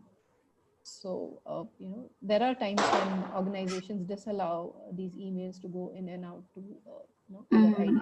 So you can select offline and you can share. No, because I wanted to take from one of my clients who's from a banking, and I know that it is not allowed from their personal email address to most of the outside organizations. So that's the reason I got this question. Right. No, you can select the offline mode and share. Yeah. Yeah. Okay. Thank you.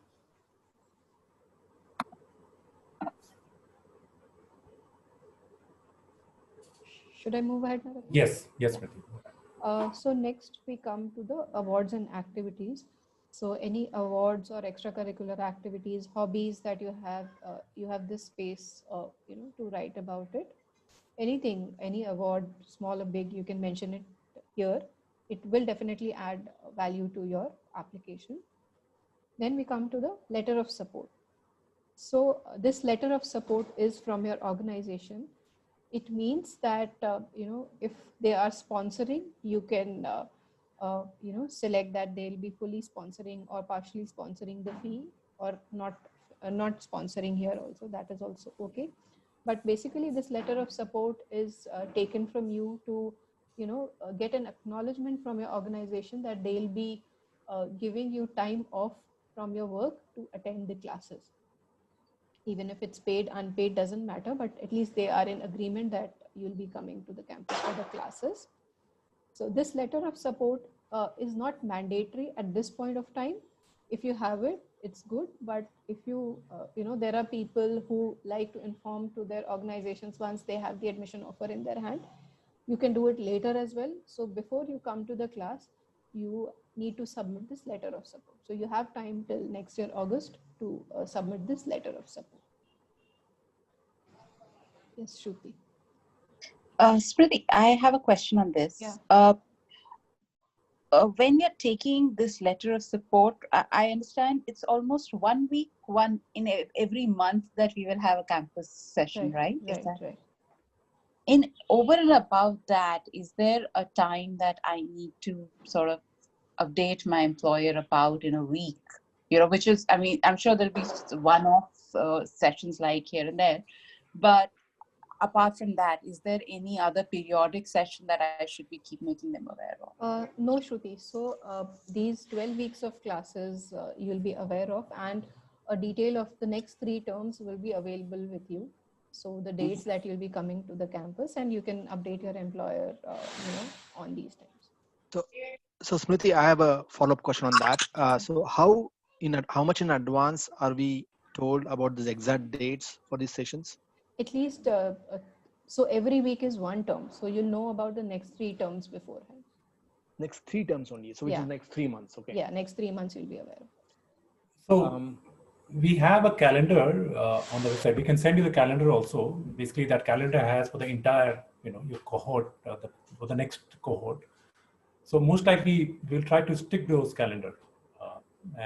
So basically you have this calendar 15 months in advance, when you'll be on campus, when you'll be traveling to US, or when you're traveling to Asia, and when you're traveling to Mohali and all that, all those simply available to you. Much before in advance, you can plan it accordingly. But if there are like some situations, we may change it, but the calendar which is there on the website, you can consider that as a final one. And those are the dates when you are supposed to go to campus.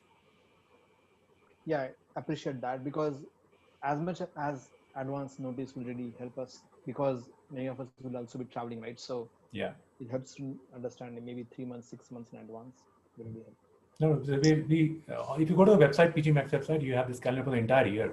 Okay. So you can see that which of the time you'll be on campus. Perfect. Thank you.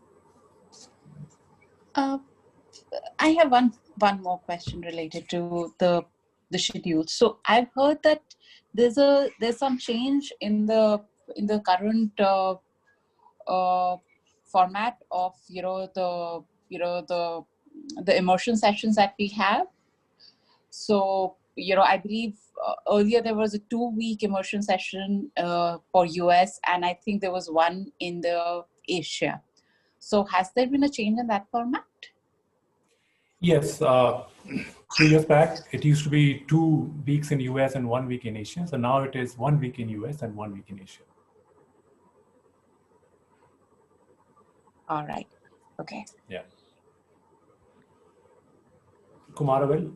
This international immersion, is it a mandatory if someone has already a very good number of the foreign experience and all? In that case, can they skip it? No. So basically, you'll be completing few courses. So let's say when you go to Wharton Business School, you'll be completing 2 courses over there. So if you miss it, that means you're missing those 2 courses, and which also means that you miss that completion of the program. Okay. The reason is basically in the year 2022, the number of days it requires is around 45 days actually, if we include the international immersion. So the employer is sometimes they're raising concern about the number of days the leave they are taking actually. Oh, no, but for the first year 2021, it is only 15 days, which is okay. They're not a big number. But the second year, it is like 45 days. Oh, okay. So you look in a calendar year, but if you look at a financial year, it may be different. Financial from April till next March. But you're looking at January to December. Yeah, that's right. Okay. Yeah. That way it is 45. Yeah. So that's why your employee support is necessary in that way. Yeah. Okay. Pallavi, you raised your hand. You have any questions? Pallavi Joshi? Yeah. So I would mostly be using my leaves, which I'll carry forward from this year into next year, plus the next year ones. So what would that come under in this? So Pallavi, you can select paid time off from work for some days and unpaid off from the remaining days. Okay.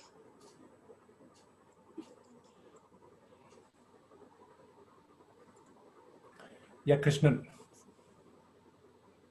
Yeah, so how important is this aspect? I mean, time off from work, how accurate they need to be, or how important is to ISB? I mean, does it really matter? Why is it being asked? Basically, we're asking just to make sure that you're aware that how much time you'll be away from your work, so that it's not that your organization should not come back and say, oh, I cannot give the leave, or maybe you also should not come back and say, I cannot take the leave and all that. Because see, I mean, if you're not able to take the leave, then basically you're missing some courses. And if you're missing some courses, then you're not able to graduate from the program. So we want you to be clear that this is how much time you'll be away from your work, and you'll be using that time to be on campus and pursuing this program. So that's why it is critical for us to, for you to understand that this much of time you'll be away from your work. Okay. And so do we really have an attendance criteria, something here for the course? I mean, so what if because of some circumstances, I cannot attend the course? Okay. So from an attendance perspective, is something been related for the degree, award of degree here? Yeah, so if you cannot attend the course, that means, so you missed that course, right? And it is important that you complete all the courses to graduate. So if you miss one course, you have to come with next incoming class and complete that course. Only then you'll be able to graduate. Oh, okay. Yeah. I have one question which might be slightly unrelated, but the question is, most of the universities, especially in the US, offer this option of rolling forward your admission to a next year in case something comes up. Does ISB offer that? Yes, you can. Okay. And how, so let's say one gets through the current admission cycle, how many years of that time does a person have? Smriti, correct me if wrong, it is 2 years, right? 2 years. 2 years. 2 years yes. rolling. Yes. All right, perfect. Thank you.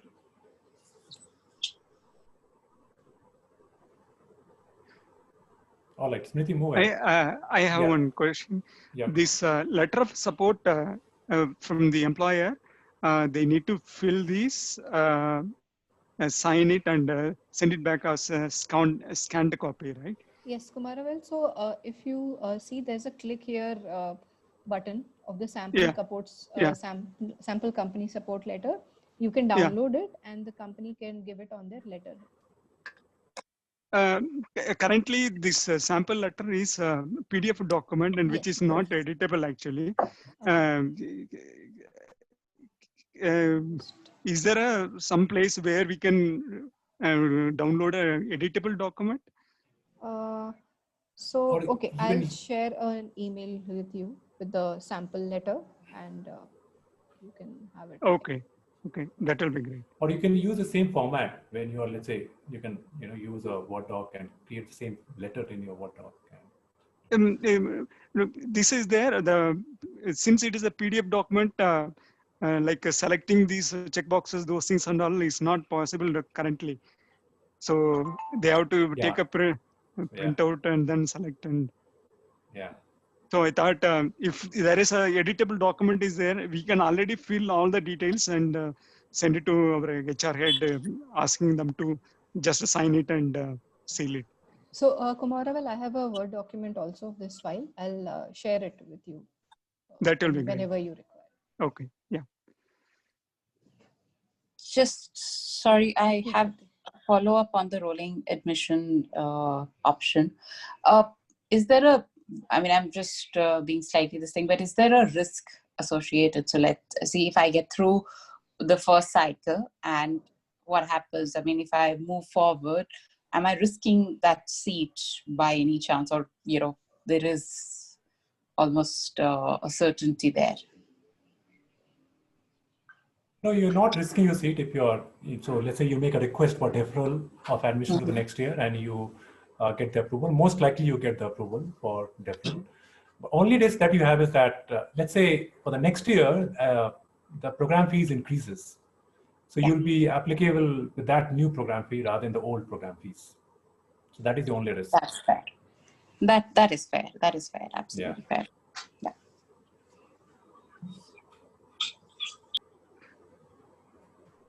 Okay, I have one more question. Just a different topic actually. What is the impact of this COVID on this current year one? Are they having classes, online classes, or it is directly in the campus? It is there. So there are 12 terms for this new cohort which has joined recently. So for them, we have made it 13 terms program. So it will be a 13 terms course. And out of 13, 2 terms are happening online. So the first term, which was in October, it happened online. Okay. There's another term in December that will be online. From third term onwards, we will be bringing them on campus. From January, they'll be on campus and having a classroom sessions. And yeah, so they'll have 13 terms, essentially 11 terms they'll be on campus, and 2 terms will be on online. Okay, and for the next year batch, it will be from the beginning. It will be the campus courses, right? Yes. Okay. Correct. Okay. Thank you. Yes, Smriti, go ahead. So if you are submitting a letter of support with your application, you can select it here. Or if you're submitting it after receiving the offer, you can do it here as well. So yeah, I'm just moving to the next section of upload documents. So if you see that there are a couple of documents that you need to upload: the passport, the bachelor's mark sheet. So a lot of questions comes around the bachelor's mark sheet. So generally people have 3 years mark sheet, as a consolidated mark sheet, which you can upload. And if you have 3 separate mark sheets also, you can, combine it into a single PDF and upload it here as well. So both of the things you can do it. UG certificate is not mandatory. If you have it, it's good to have, but if you don't have it, you can skip it as well. Yes, and all the master's mark sheet, similarly, master's mark sheet, 2 years consolidated or separately also, you can, combine into one. Proof of income for self, either you can upload your payslip, last month's payslip, or form 16, ITR, anything will do here. Yes. Then comes the organization chart. So basically for organization chart, what you need to do is, in a simple Word document, you just need to, put a flow of, or, the place where you stand in the organization. So just the flow of designations will do. Although it's not mandatory, but it's a good to have thing where we know where you stand in the organization. So if you mention it, it's good to have it here. For business card also, you can click a picture, have the PDF uploaded here. If you don't have it, you can make one in a Word document and have it uploaded here, which mentions your designation, your phone numbers, your email ID, and everything. If you don't have it, you can skip this section. It's not mandatory. Company support letter also, as I said, it's not mandatory. Copy of resume also, if you can share, it's good.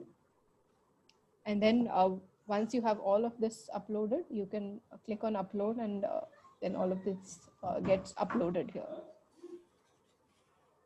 Shruti, you have any question? You raised your hand.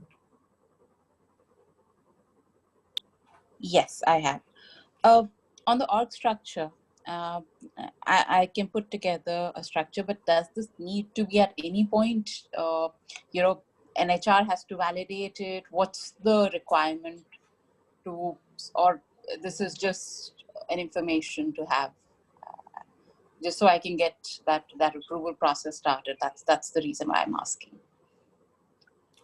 Yeah, just for our information, there is no need for getting HR approval. It's just for our knowledge. So let's say when we evaluate an application, org structure helps us understand where do you stand in terms of your org structure. So basically, let's say somebody is a manager, but manager can be a different position in different organization. Yes. So that is the reason why we ask for org structure, just to understand where you stand in terms of your org hierarchy. But it need not be approved by anyone within the organization. Absolutely. Thank you. Thank you. Kumaravel? Is it mandatory to specify the father's income proof and all? No. No, right. Shraddha? Yeah, so resume or LinkedIn profile, are they the mandatory thing for this? Yes, there is a, is there a, Smriti, are they mandatory? Because no, not mandatory. Okay. There is no star mark there, but I think in one of the it. sessions you have said, Narottam, that it's better to have a resume or LinkedIn profile. That's why I'm asking this. I mean, if you put that, that's good for us. We can go through it. But since there's no star mark, that means it's not mandatory. Okay, thank you. Okay. Let's move ahead. So then we come to the submit application. So before that, I'll show you the application inspector.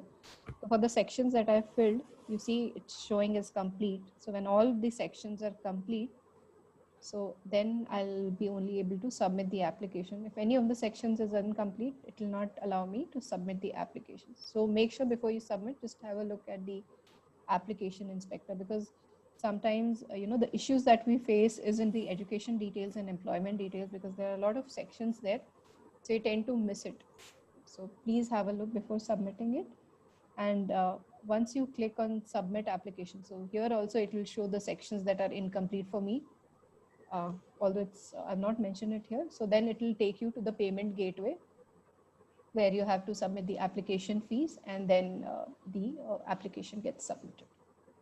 So yeah, that's the entire application process. Yes, Vishal. Yeah, hi.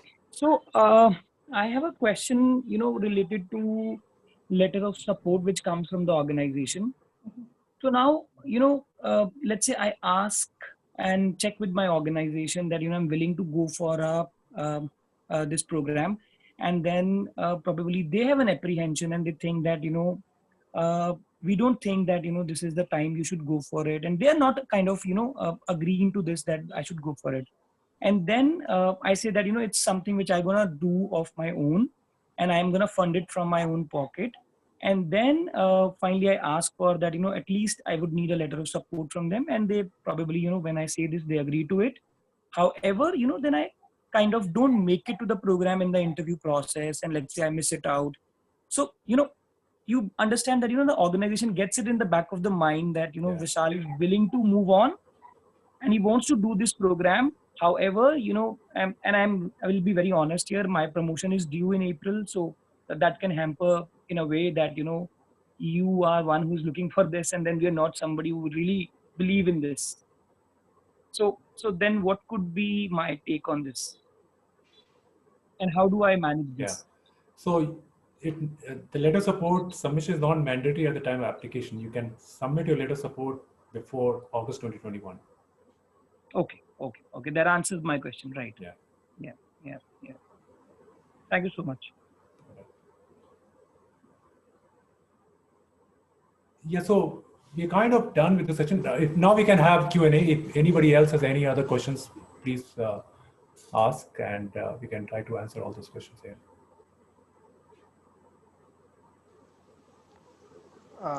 So Narottam, Nikhil here. So at the time of application, we just have to pay application fees, right? Correct. Which is, Yes. I think 10,000 or 15,000 Yes. rupees. Correct. And the actual admission fees to confirm the slot, which is I think rupees 3 lakhs. When do we have to pay that? So let's say once you get the admission offer, and after that we say, in order to confirm a seat in the class, we say within 20 days, deposit that admission fee of 3 lakhs. Okay, after submitting in 20 days. Okay. Yeah, after getting admission offer, 20 days after, within 20 days of that. Got it. Hi, so yeah, I have this quick question. So you said you could help in reviewing the essays, right? So Correct. how will we reach you? Email? Yeah, so let me share my contact details. Yeah. So Smriti, can you stop sharing your screen, and I'll share my.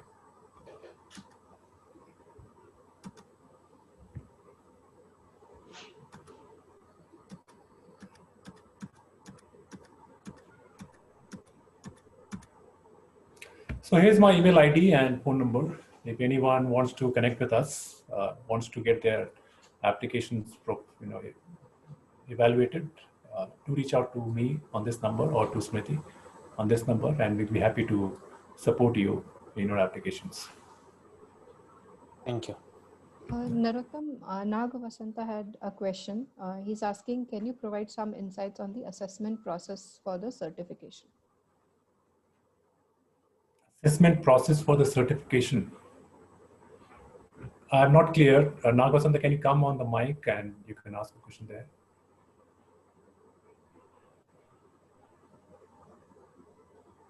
Okay, in the meantime, Shruti, you want to ask a question? I have two questions. One is, between the time the application is submitted, how long usually does it take for, the results to be out, like for the next level? Is there an approximate? Yeah. So from the time you submit your applications till the time you get the results, it typically 45 days. 45 days. And how long does one get to prepare for an interview after that? Smriti, can you give last year's? So you will be informed at least a week in advance on the interview process. And there will be one round of interview, right? Yes, and that only will be a one video session. Yeah. Correct.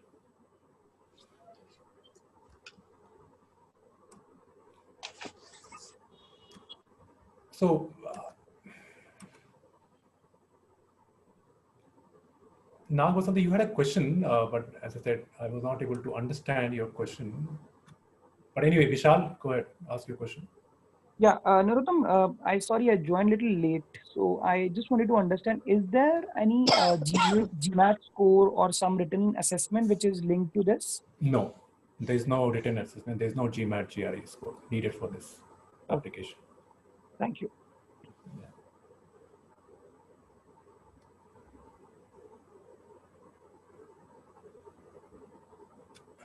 Okay.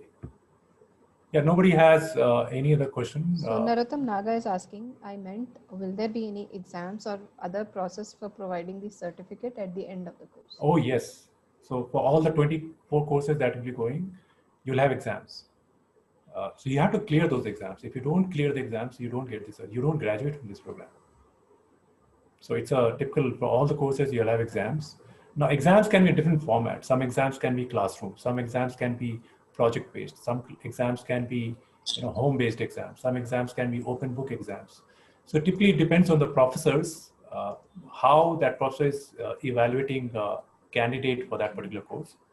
But there is definitely evaluation for each course, and you're given a grade. And only when you get that passing grade, you graduate from this program. So it's not like a certificate where you just attend the classes and you get the certificate. You attend the class, you learn, you go through the exam process, and only when you get a passing grade, you graduate from this program. Shruti, you have a question? Yeah, I had one or two small questions. So one is that what we said was that within a span of 10 days or something, we will have to submit the 3 lakh initial fee. Is that right? Yeah. I also saw somewhere, I think on the website, or maybe I'm confusing right now, that there is an option of, choosing for some kind of a, what do you say, not sponsorship, but, a support from one of the banks and all to actually support this fee. Right. So is there something that, that itself will take a couple of weeks time to solve for? So how does that work? So that, if somebody cannot immediately liquidate that kind of money and they want to utilize the support, this might be a very naive question, but just putting it out. Smriti, you have any suggestion on this? Generally what happens is, in case there's a delay from, and you are taking a loan from the bank and you want the bank to do it, so you can write to us, especially, and we can take an approval and extend that date for you. And in case you want to go ahead and pay that fees by yourself first and then start the loan process, you can do that also. So that also the bank will consider. All right. Thanks, Smriti. I have 2-3 small questions. What is the size of a cohort you look at for every session approximately? 70. All right. And so these 70, they all work in one session together. Is that right? Correct. You enter in a classroom together, you graduate from the classroom together. So it's a one cohort, and you study together, you attend classes together, you travel to US together. So you'll be doing every task together. Yeah. That's nice. And apart from the 1 week, I think I asked this question, but this is slightly different. Earlier, I was asking more from informing my employer how much time, apart from the 1 week that I need to be on the campus. But to prepare myself from my time commitment standpoint, what do you usually recommend to a student that, in a week, how much time would the person be actually investing or should ideally be investing? It will range from 5 to 10 hours in a week. In a week, 5 to 10 hours. Okay. Perfect. I think those are my 3-4 questions. Thanks. Narottam, Deepa has a question around the scholarships and the criteria for getting these scholarships. So Deepa, we have, yes, we have scholarship. You can apply for scholarship at the time of application or maybe at the time of interview. So let's say you apply and you get the interview offer at the time also interview you can make. So basically for scholarship, you have to send an email at pgmax@isb.edu why you should be given scholarship. So it's you can write an SOP kind of purpose, SOP kind of statement about, let's say 500 words, why you should be given a scholarship. Now the criteria, basically there are like 5 criteria that we have. One is of course people coming from social sector background. We have criteria. We have one category for them. People coming from defense, Indian military defense sector. That's second category we have. Third is women executives. That's the third category. Have women executives fall under one category. Fourth is people coming from public sector undertaking. That's another category we have. And fifth is merit-based scholarship. So you can apply in any of these categories. Anybody can apply in any of these categories. So the key question that we are trying to understand when somebody is asking for scholarship, one is of course the need-based, whether the person really need it. That is one. And second is how that person is adding value in the classroom. So let's say whosoever is applying for the classroom, the scholarship committee should be convinced that once this person is in the classroom, that person will add a lot of value to the class, to the peers, and they will add, they will be able to help, or they will be able to inspire their, cohort mates and all that. So basically what value add you'll be doing once you once you come into the classroom. So that is something we try to understand when we read somebody's application, scholarship application. So if you try to answer that, that way you strengthen your chances of getting scholarship. So focus on that part, that how you're coming into the classroom will add value to the class, or how you come into the class will add value to your cohort mates and all that. If you can focus that, you can build some story around that, then you have stronger chance of getting scholarship. So these are the criteria that we see before awarding a scholarship to any particular candidate.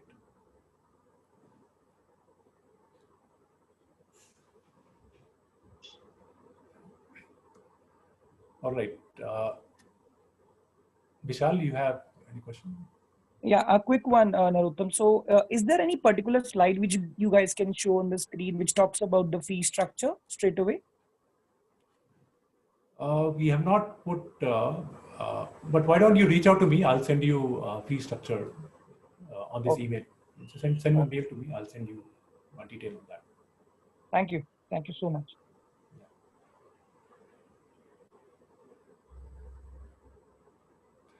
All right, looks like nobody else has any other questions. Please raise your hand. I'm not reading Q&A box. I'm not reading chat box. But if you have any more questions, please raise your hand, and you can ask your question directly from here. So far, nobody has any questions. So again, as I said, please feel free reaching out to us. This is our email ID. This is our phone number. If you have any questions related to your applications, anything, take our help, because we have good experience in terms of seeing who all get shortlisted for this program and all that. So you can take our suggestion, you can take our feedback, basis that you can improve your application, and that way your chances of getting admission is also higher. So do reach out to us, and I wish you all the best. And yeah, I look forward to seeing you on campus in August 2021. With that, yeah, thank you very much, and I hope you found this session informative. Thank you.